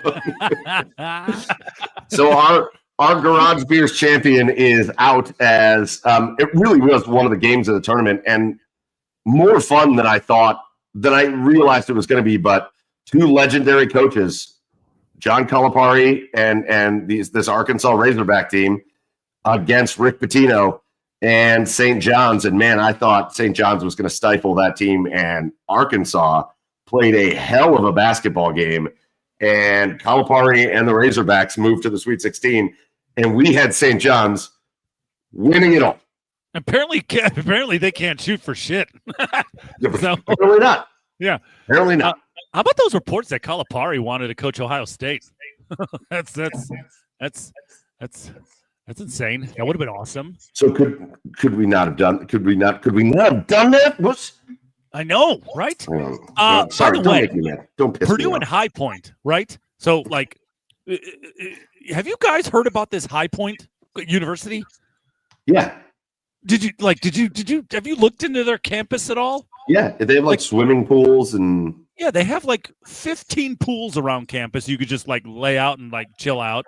You it's like a luxury resort. Yeah, you get like a free ice cream truck in between classes you can just go to, and they'll just hand you out ice cream. And then like once a month, you can go to a Morton's type steakhouse for free. That's like a learning lab. Yeah. Like if your students like, what? I think so. Do we have any other favorite games from the first weekend? I'm going to throw one out there, and it happened in Cleveland, actually. The Alabama Robert Morris game was a freaking blast. I don't know if you guys caught any of that game. I didn't catch that, but it was a freaking blast. New Mexico. Robert Morris was beating Alabama late in the second quarter or in the second half. But not just that, but Robert Morris's best player. He's their conference's defensive player of the year, and he had an offensive explosion, went to Rhodes High School in Cleveland. Yeah. Oh.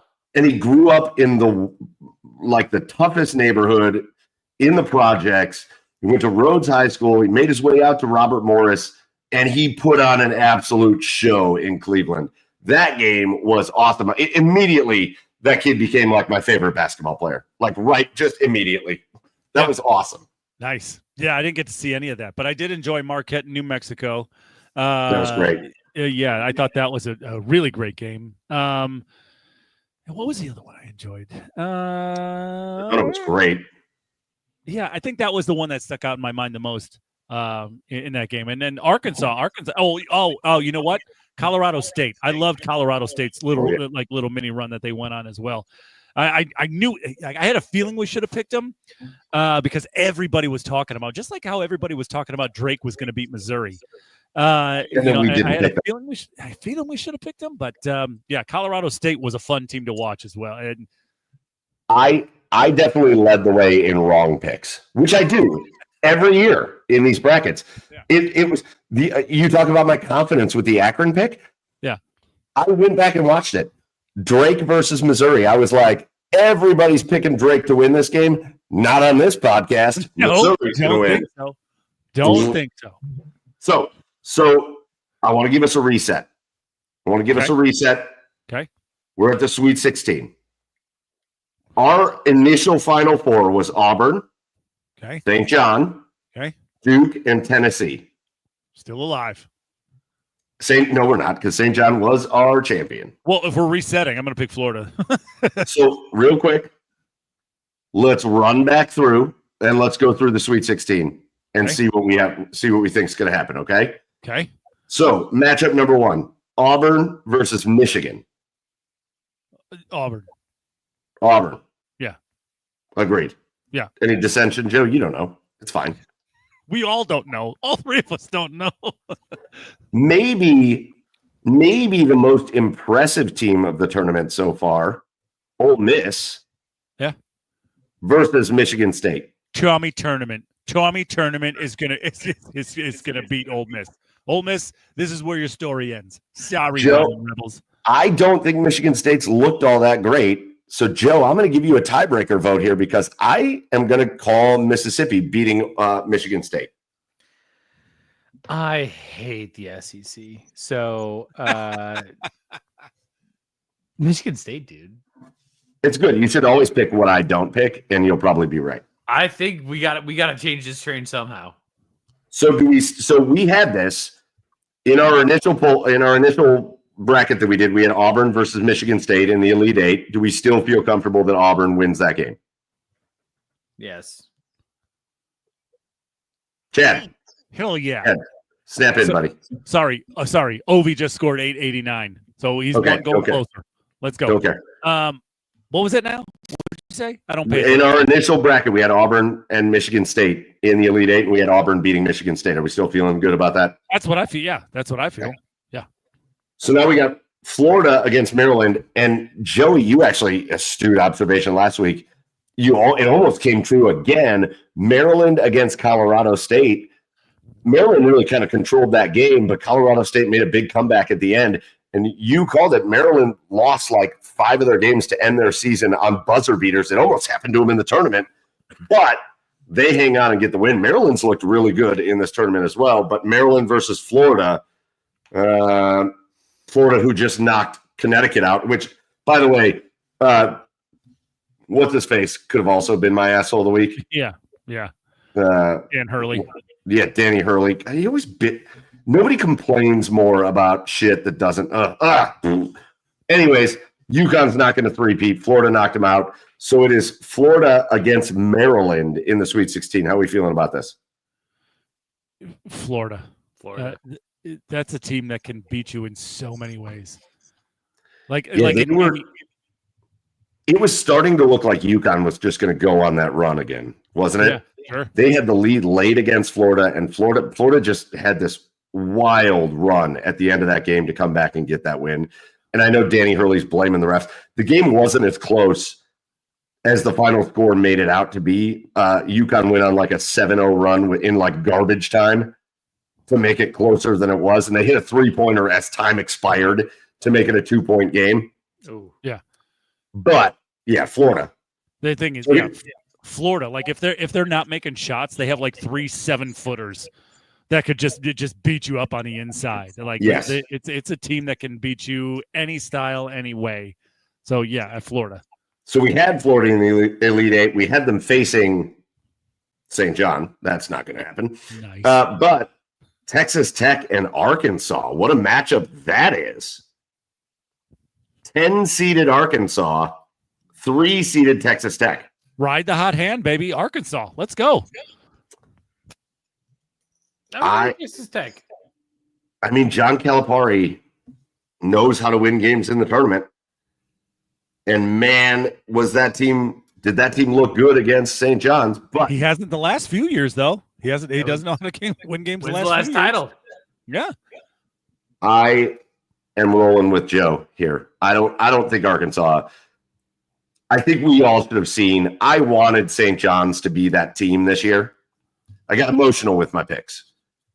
I loved their story. I liked the way they played. We all should have seen the fact that they were never a good offensive team all season. We all should have seen it. And we all got lied to over the years saying defense.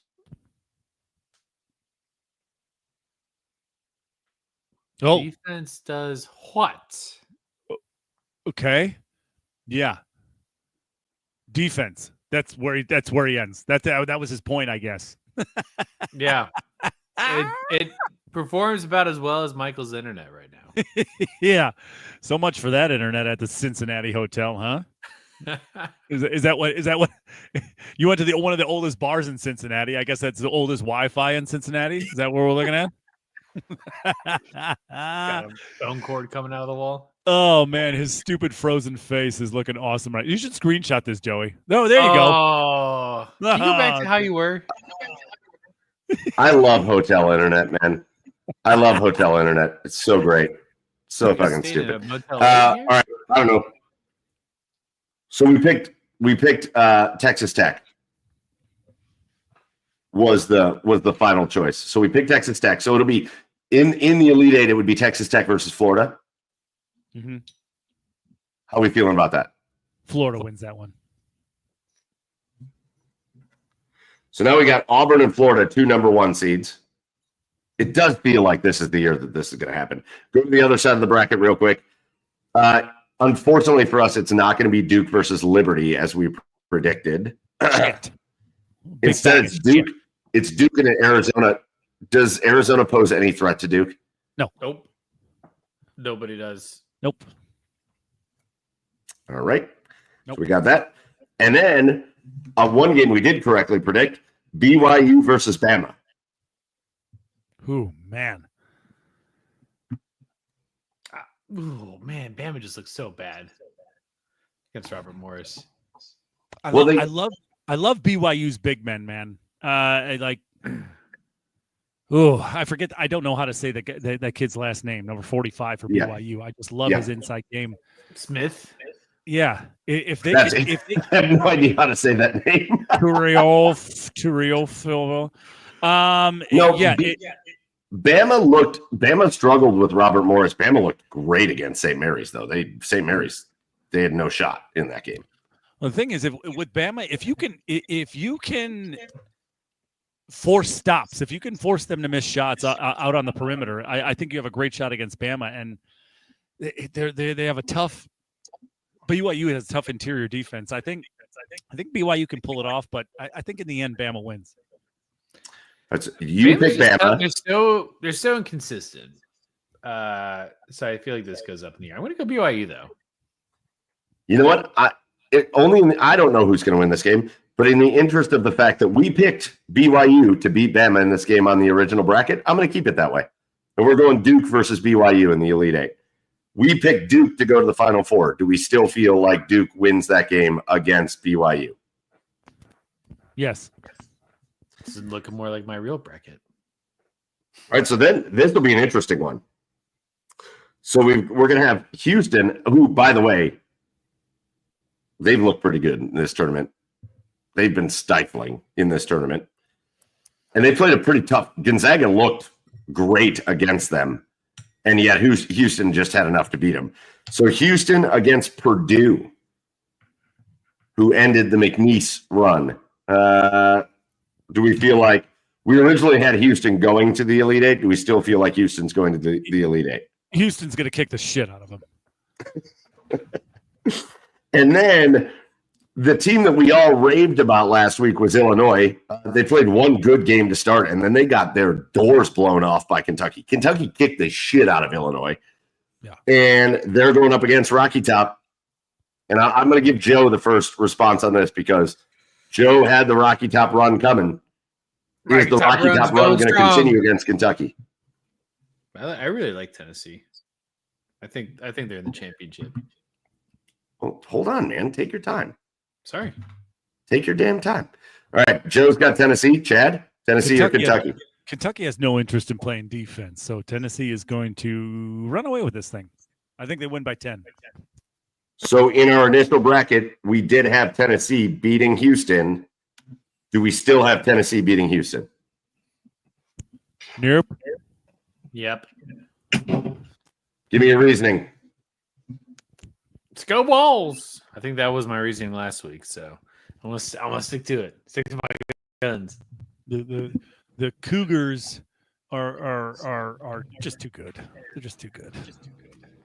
Close game, but I think Houston. I think the Cougars are really good defensively. I think the Tennessee Volunteers are really good on all levels of basketball.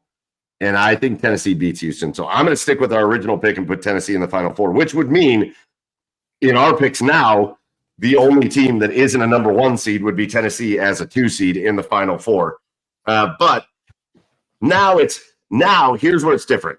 Duke, we had Duke and Tennessee, and we picked Duke in the original bracket. I'm going to guess Joey, you said you think they're going to go to the championship, but I think Duke would beat Tennessee. Chad, that's what you said last week. I'm going to guess that's still the case, right? Oh, wait, no. Never mind. They can't go to the championship because Duke's going to beat them. That's okay, right. All right. Yeah, Sorry, we all thought Duke would. Bracket. Yeah, Duke. We all thought Duke would run there. But now instead of Auburn versus St. John's, we've got it set up Auburn versus Florida. Does that change things? Yeah, I think Florida wins. Yeah. Really? Yeah. Yeah.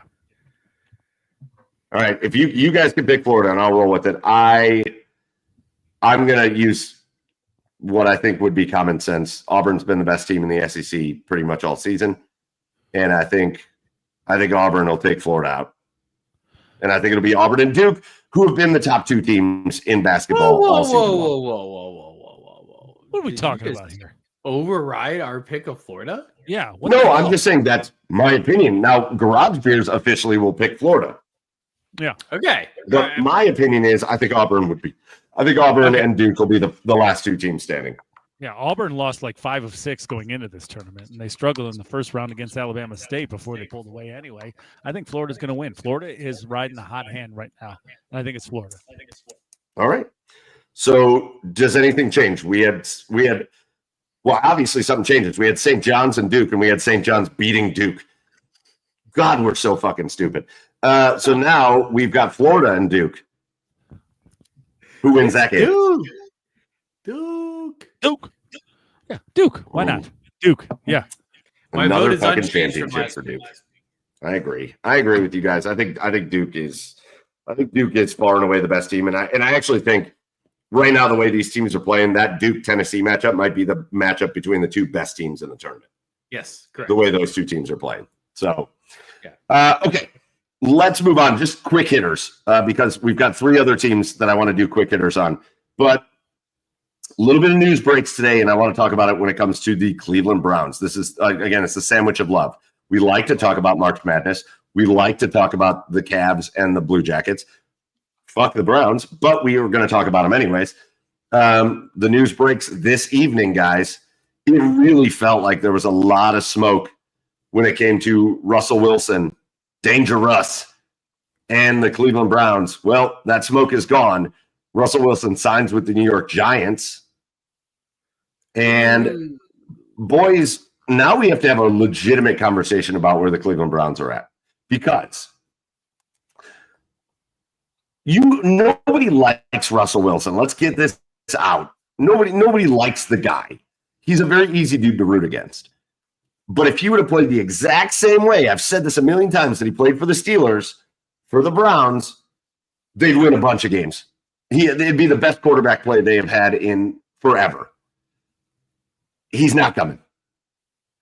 So the only other kind of big name quarterback that's still available is Aaron Rodgers.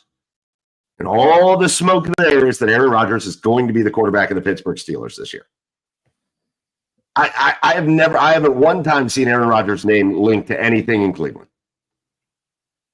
So all the quarterback carousel stuff comes to a head.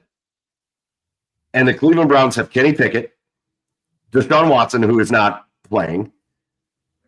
And what the fuck are they going to do? Because as much as we've talked about, and I do believe this, and our guys on the OBR buy into this, we talk about roster building, and we talk about making this team strong on all the important positions and all that stuff. You can't just fuck off at the quarterback position and expect to be anything. And right now, the situation seems very dire at quarterback for the Cleveland Browns.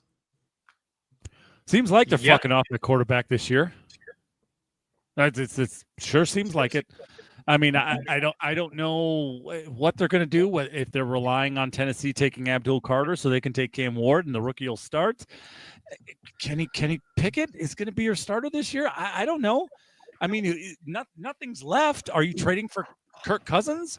I would take Kirk, but I'm not going to trade him. I'm not going to give you barely anything in a trade for Kirk, especially if that means I'm taking on salary. So, yeah, this team deserves every fucking thing that they get.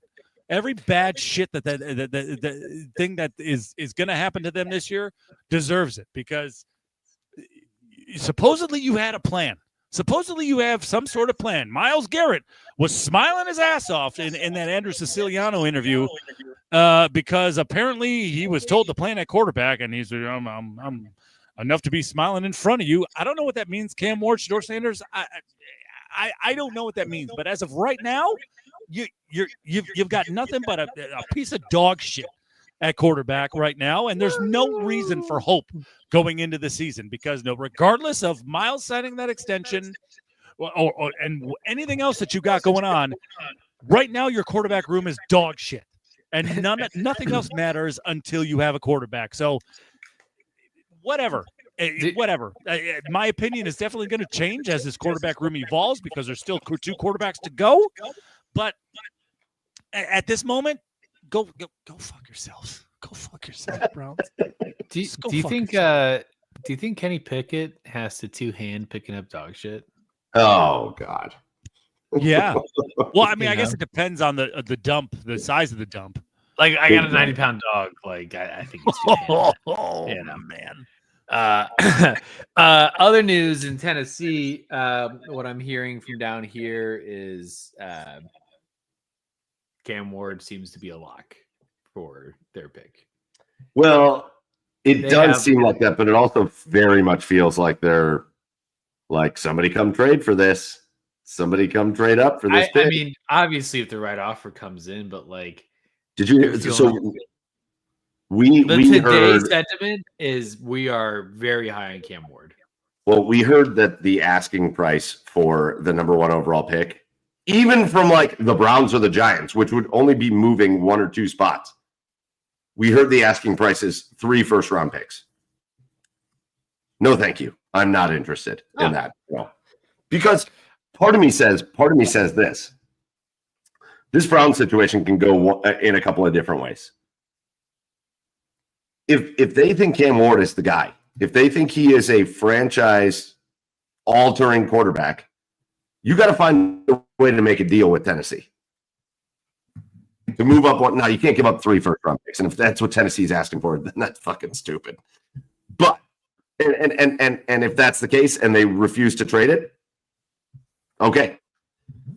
But if you think Cam Ward's the guy, you got to go up and get him. You have to, because your alternatives are Joe Flacco. And I know, man, you guys in Cleveland, I know the Cleveland fans are like, bring back Joe Flacco. Joe Flacco stinks. Yeah. I hate to say that because I don't mean that in a bad way about Joe Flacco. He's old and he will throw a pick 6 a game. And will he also throw for 300 yards in some games and have us? Could we be competitive with Joe Flacco? Yes. Are we going to win? No. Notice how that magic wasn't there in Indianapolis, though. Like, right. if this was this Flacco fever, Indianapolis sure as shit didn't have it. It was Correct. lightning in a bottle, like you've said before. That's right. We're talking about Carson Wentz. Yep. What are you going to do with Carson Wentz? Nothing. There's a reason. Hey, listen, here's the thing. Because the Carson Wentz thing got floated out there a little bit. And I started to see some people get like, well, Carson Wentz this and Carson. If Carson Wentz was any good, he would have been playing for other teams at this point. But he's getting passed around the backup room because he's not any good. So either you're going to sign Carson Wentz and then trade up for Cam Ward. I'd be cool with that. I'd be fine with that. If you're going to have 2 weird backup veterans, you're going to go get your quarterback, I'm fine with that. Oh, sure. I'm fine with that. If we are not trading 3 more first-round picks. No. I don't mean trade 3 first-round picks, but that isn't going to be what needs to happen there. That price will come down because nobody's going to do that. I do think there's another avenue here, and this report came out and it kind of got glazed over a little bit. I think Kirk Cousins is still in play for the Cleveland Browns. The most recent report said something like he's not going to waive his no trade clause until after the draft, but also that he's going to waive his no trade clause after the draft. Like, I think Kirk Cousins is in play. So I think there's still an avenue to get a veteran starting quarterback. And I think it's Kirk Cousins.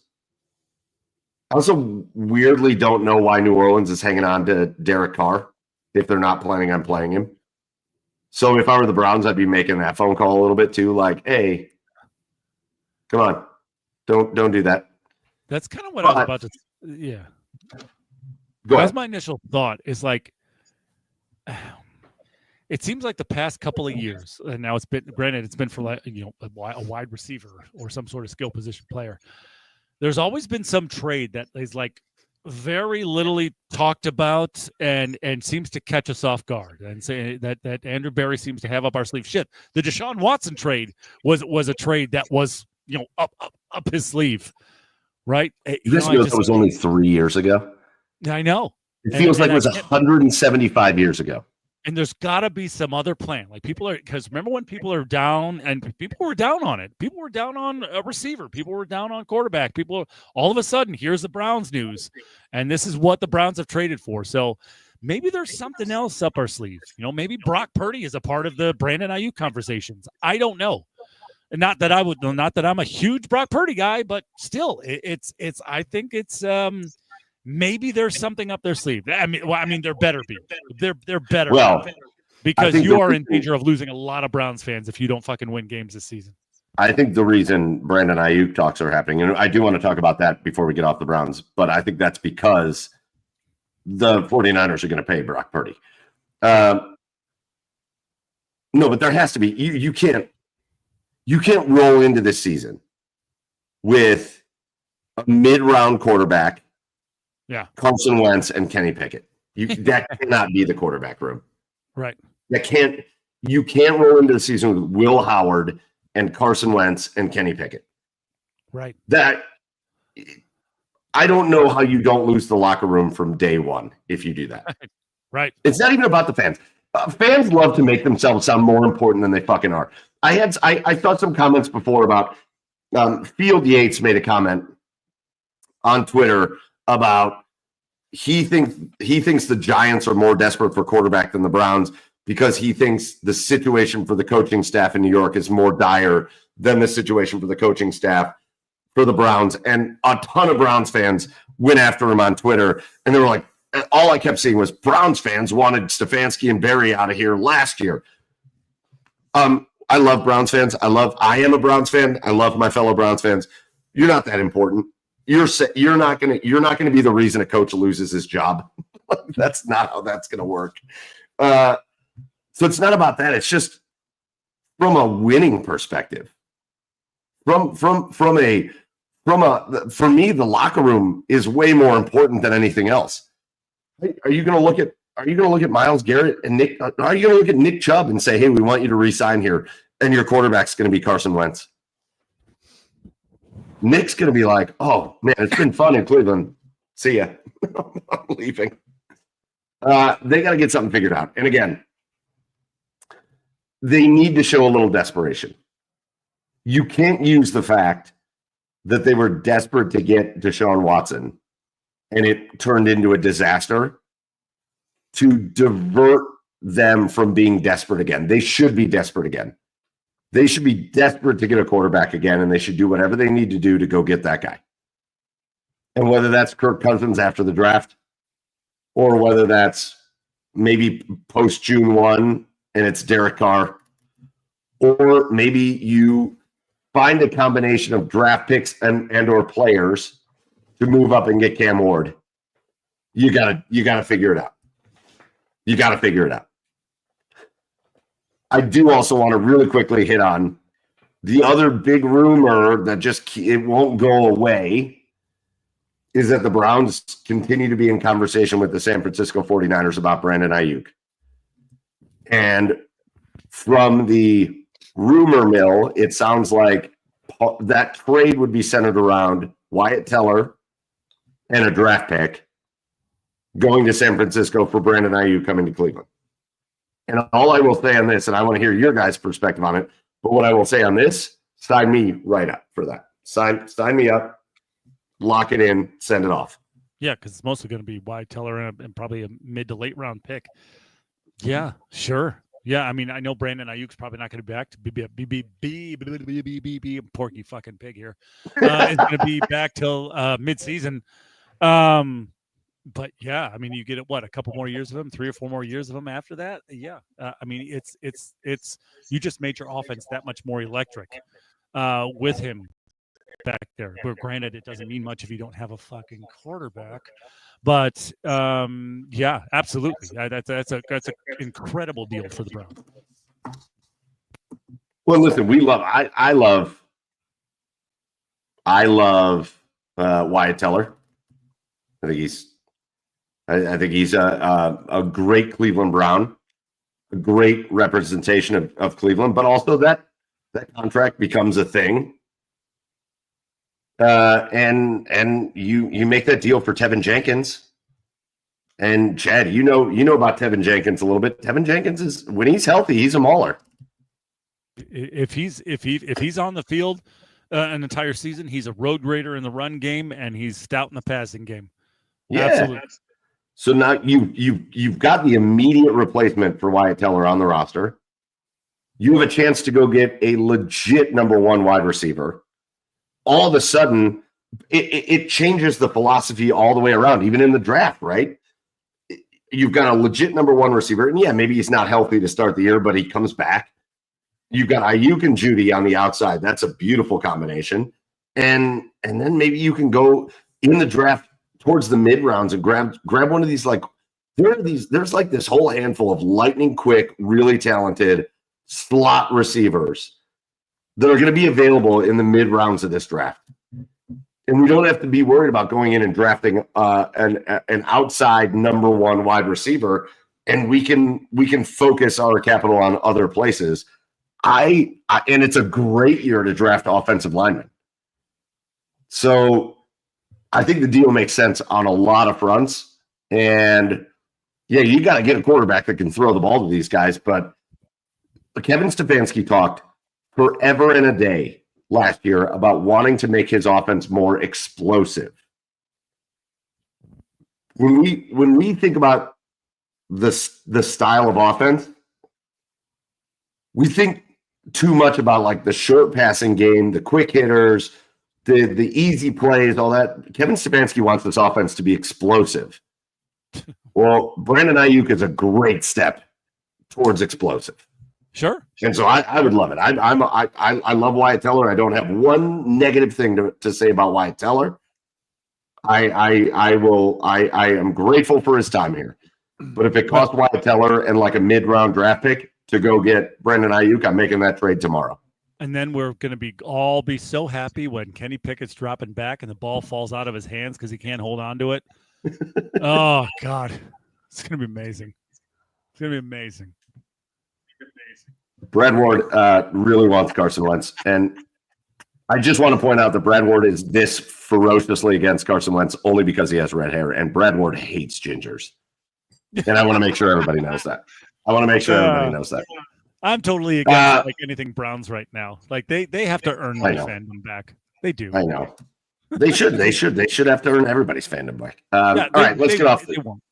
Let's get off this dumpster fire and oh God, I can't wait to see what they do at quarterback. It does provide a lot of drama, so I do appreciate that. Yeah, sure. But I can't wait to see it. All right, real quick, we had our two other teams that we cover very closely snap some losing streaks recently. The Columbus Blue Jackets win on just the most devastating losing streak at the worst fucking time. Yeah, Chad, basically. Remember, it was just a couple short weeks ago that you and I were flying high at the Stadium Series game at the Horseshoe. Because not only do they win that game, but they bump up into the number one wild card seed. They look like they're closer to threatening for a top 3 spot as opposed to a wild card spot.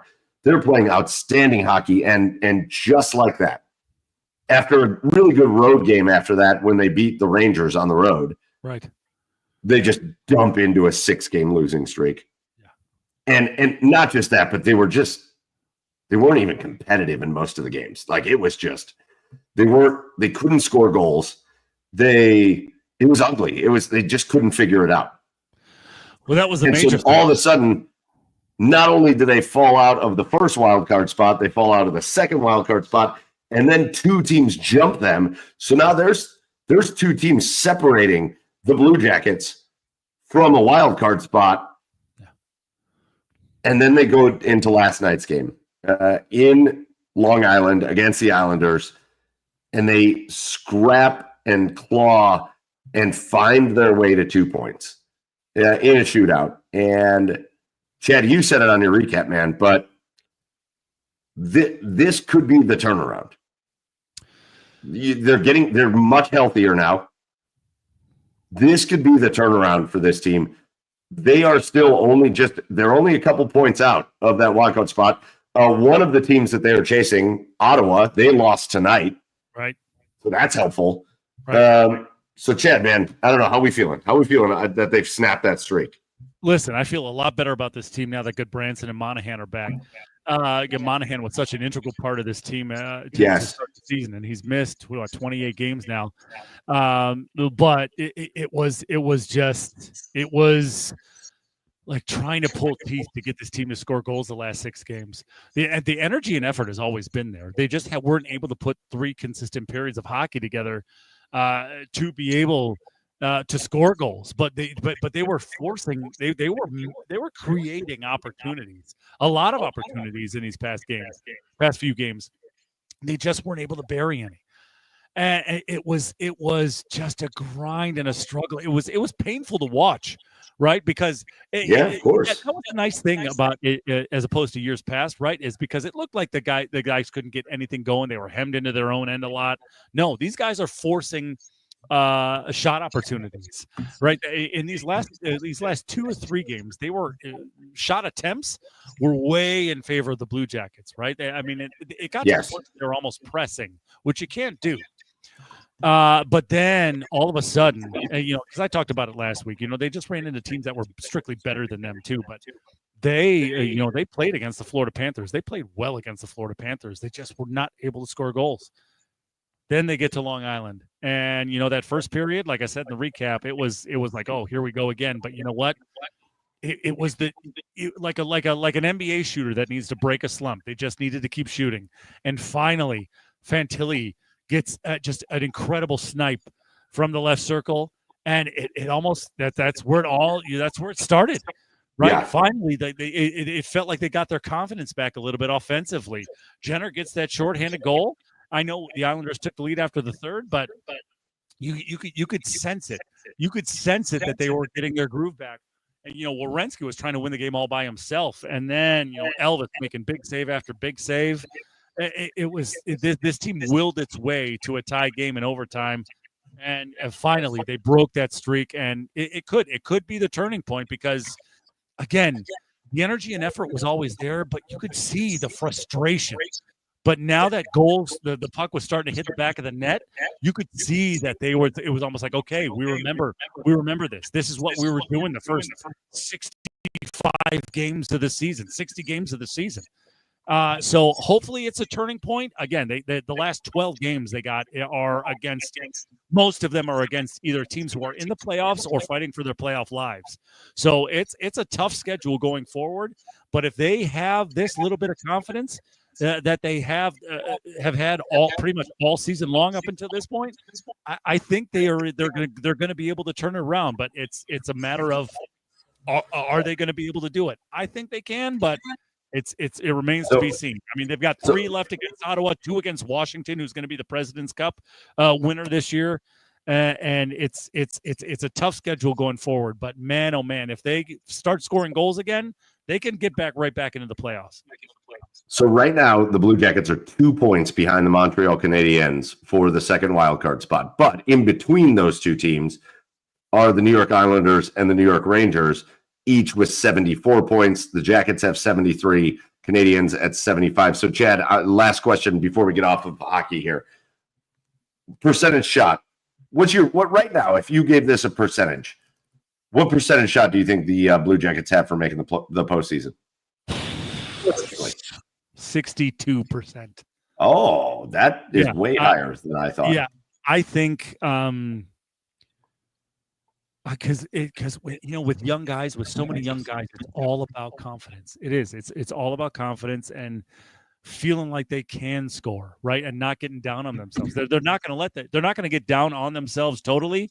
The veterans in this team won't let them do it, but it's all about will and confidence. And if they can, now that they see that the puck can go in the back of the net, going forward, sure, I think they have a chance. I'm going to say 60% they're going to sneak into the playoffs.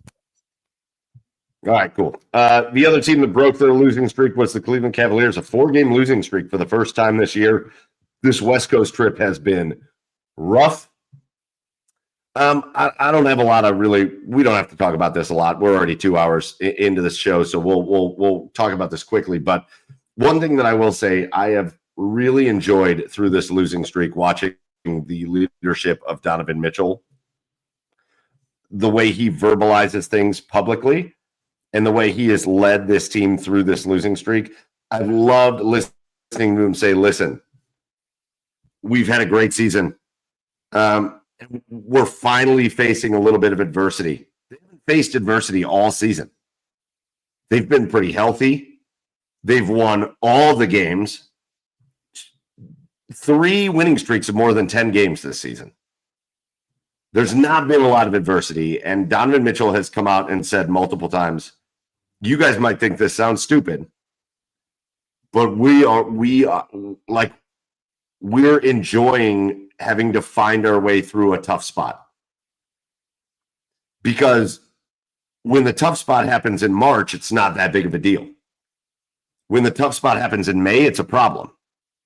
So they figured out a way to work through the tough spot, and they finally snapped that losing streak at 4 games. They get a win against Utah the other night, which Utah stinks, and that is what it is. They're playing a much tougher Portland Trailblazers team tonight, and they are up by 8 points right now in the first half. But I don't know. If you heard those comments, guys, from Donovan Mitchell, I was like, that's exactly what I want to hear from this guy. Like, we're not panicking.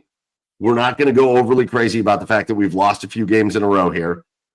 We're losing those games at the right time, and it's helping us figure out what we need to do to be better. And I think it'll suit them better in the playoffs to deal with a little adversity. Like, I don't know, maybe am I losing my mind with this? I feel like a team has to learn how to deal with that kind of stuff, because in the playoffs, it's all adversity. Yeah, I mean, if you're going to get tested, but there's no better way to get tested here than at near the end of the season, right? Yeah, I mean, if you want to battle adversity, you don't want to battle adversity at the beginning of the season, then go on a huge run. No, you want to do it now and figure out your way through it. That way, you know what it takes to get through tough times. Especially going into the postseason, because every game is just as intense. So yeah, it's good to get tested. I mean, it's really good for teams to get tested late in the season. So you can find your way, battle your way through this. Yeah, I think it's just going to serve them well, especially for a team that hasn't proven anything in the postseason yet. So yeah, it's I think as crazy as it sounds, like Donovan said, this is a good thing for them right now. Last thing, real quick, as wild as it sounds, we didn't hit on this enough. How about the fact that they went on a 16-game winning streak and gained no fucking ground on the Thunder? It's crazy. That's crazy. And again, I think it's more important to have home court advantage in your conference. But like, you would love to just say you locked up home court advantage throughout everything, including the NBA Finals. They went on a 16-game winning streak and gained no ground on the Oklahoma City Thunder. That is absolutely ridiculous. What a season the Thunder are having. Yeah, well, fair. All right, boys, let's get out of here. We've been going for 2 hours, but there's been a lot to talk about. Last thing we're going to do are our cheers of the week. And so, boys, we'll send it around. Chad, what's your cheer of the week this week? Cheers of the week goes to my dad. This Friday, it's going to be 3 years since he passed. So cheers to you, big guy up there. Hope you're doing well. Hope you and Brett are golfing, are doing whatever. Hope he's cooking you some steaks. Whatever. Cheers to you, big guy. Cheers to that. We can all give a cheers to that one. That's awesome, Chad. Joe, what's your cheer of the week? Cheers, my friends down here in Nashville. We had a good going away weekend. Lots of partying, lots of beers, lots of drinking. Saturday night was a clear the liquor cabinet party. And that hurts harder in the 30s than it did in the 20s, let me tell you. Wait for your 40s. Love the group text. That's cool. All right. I'm going to cheers. And this is something I've been hitting real hard on the socials. And Joe, this is your family. This is the family that I married into. But I want to make sure I shout it out here on the podcast, because I want you guys to know how you can be a part of this. I'm going to cheers I'm going to cheers a kid named Hunter Myers. And if you haven't seen it on the socials or on the news, Hunter Myers was he was getting ready to marry Joey, your cousin.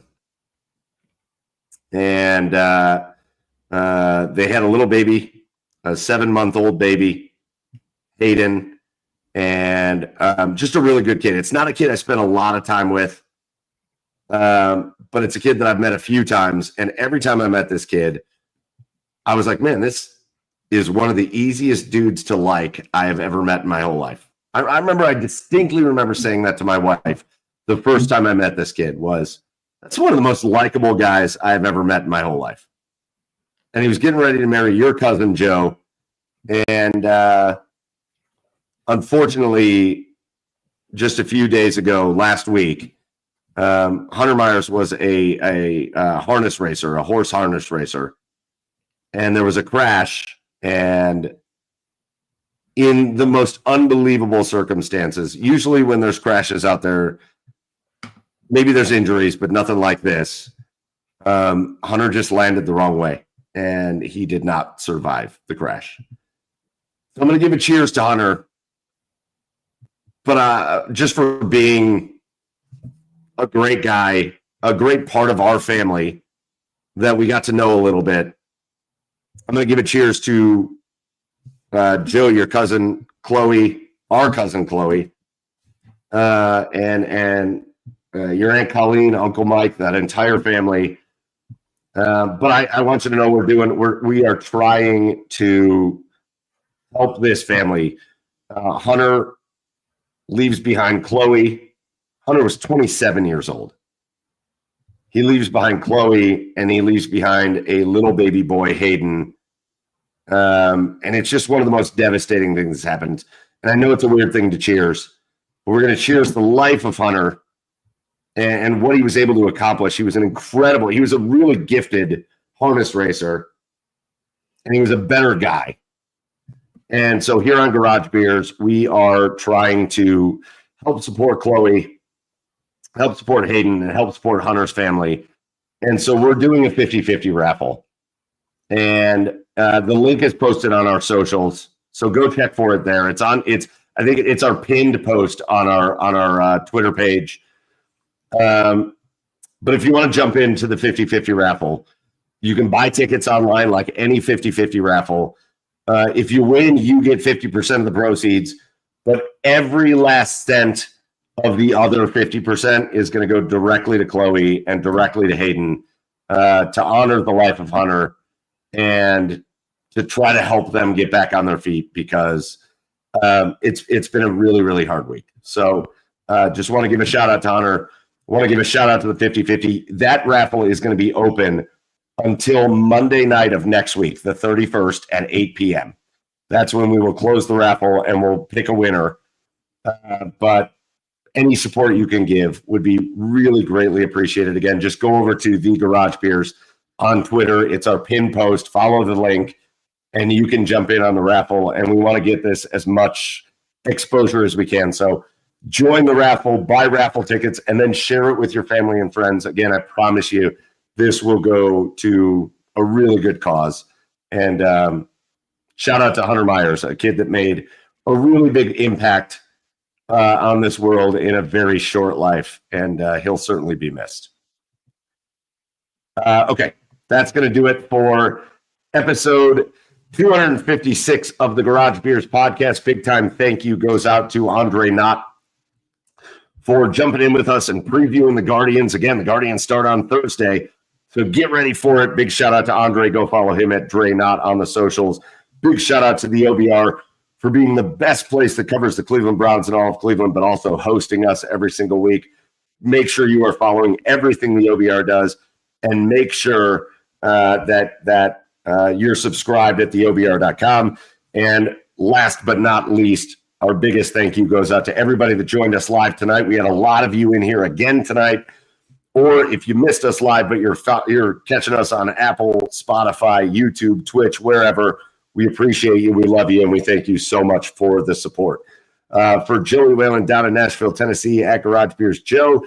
For Chad Meyer on the east side of Cleveland at Garage Beers Chad, I am Michael Keefe at Garage Beers Mike. Go follow the show at The Garage Beers on all the socials, and we will see you next week for episode 257. Until then, cheers, everybody.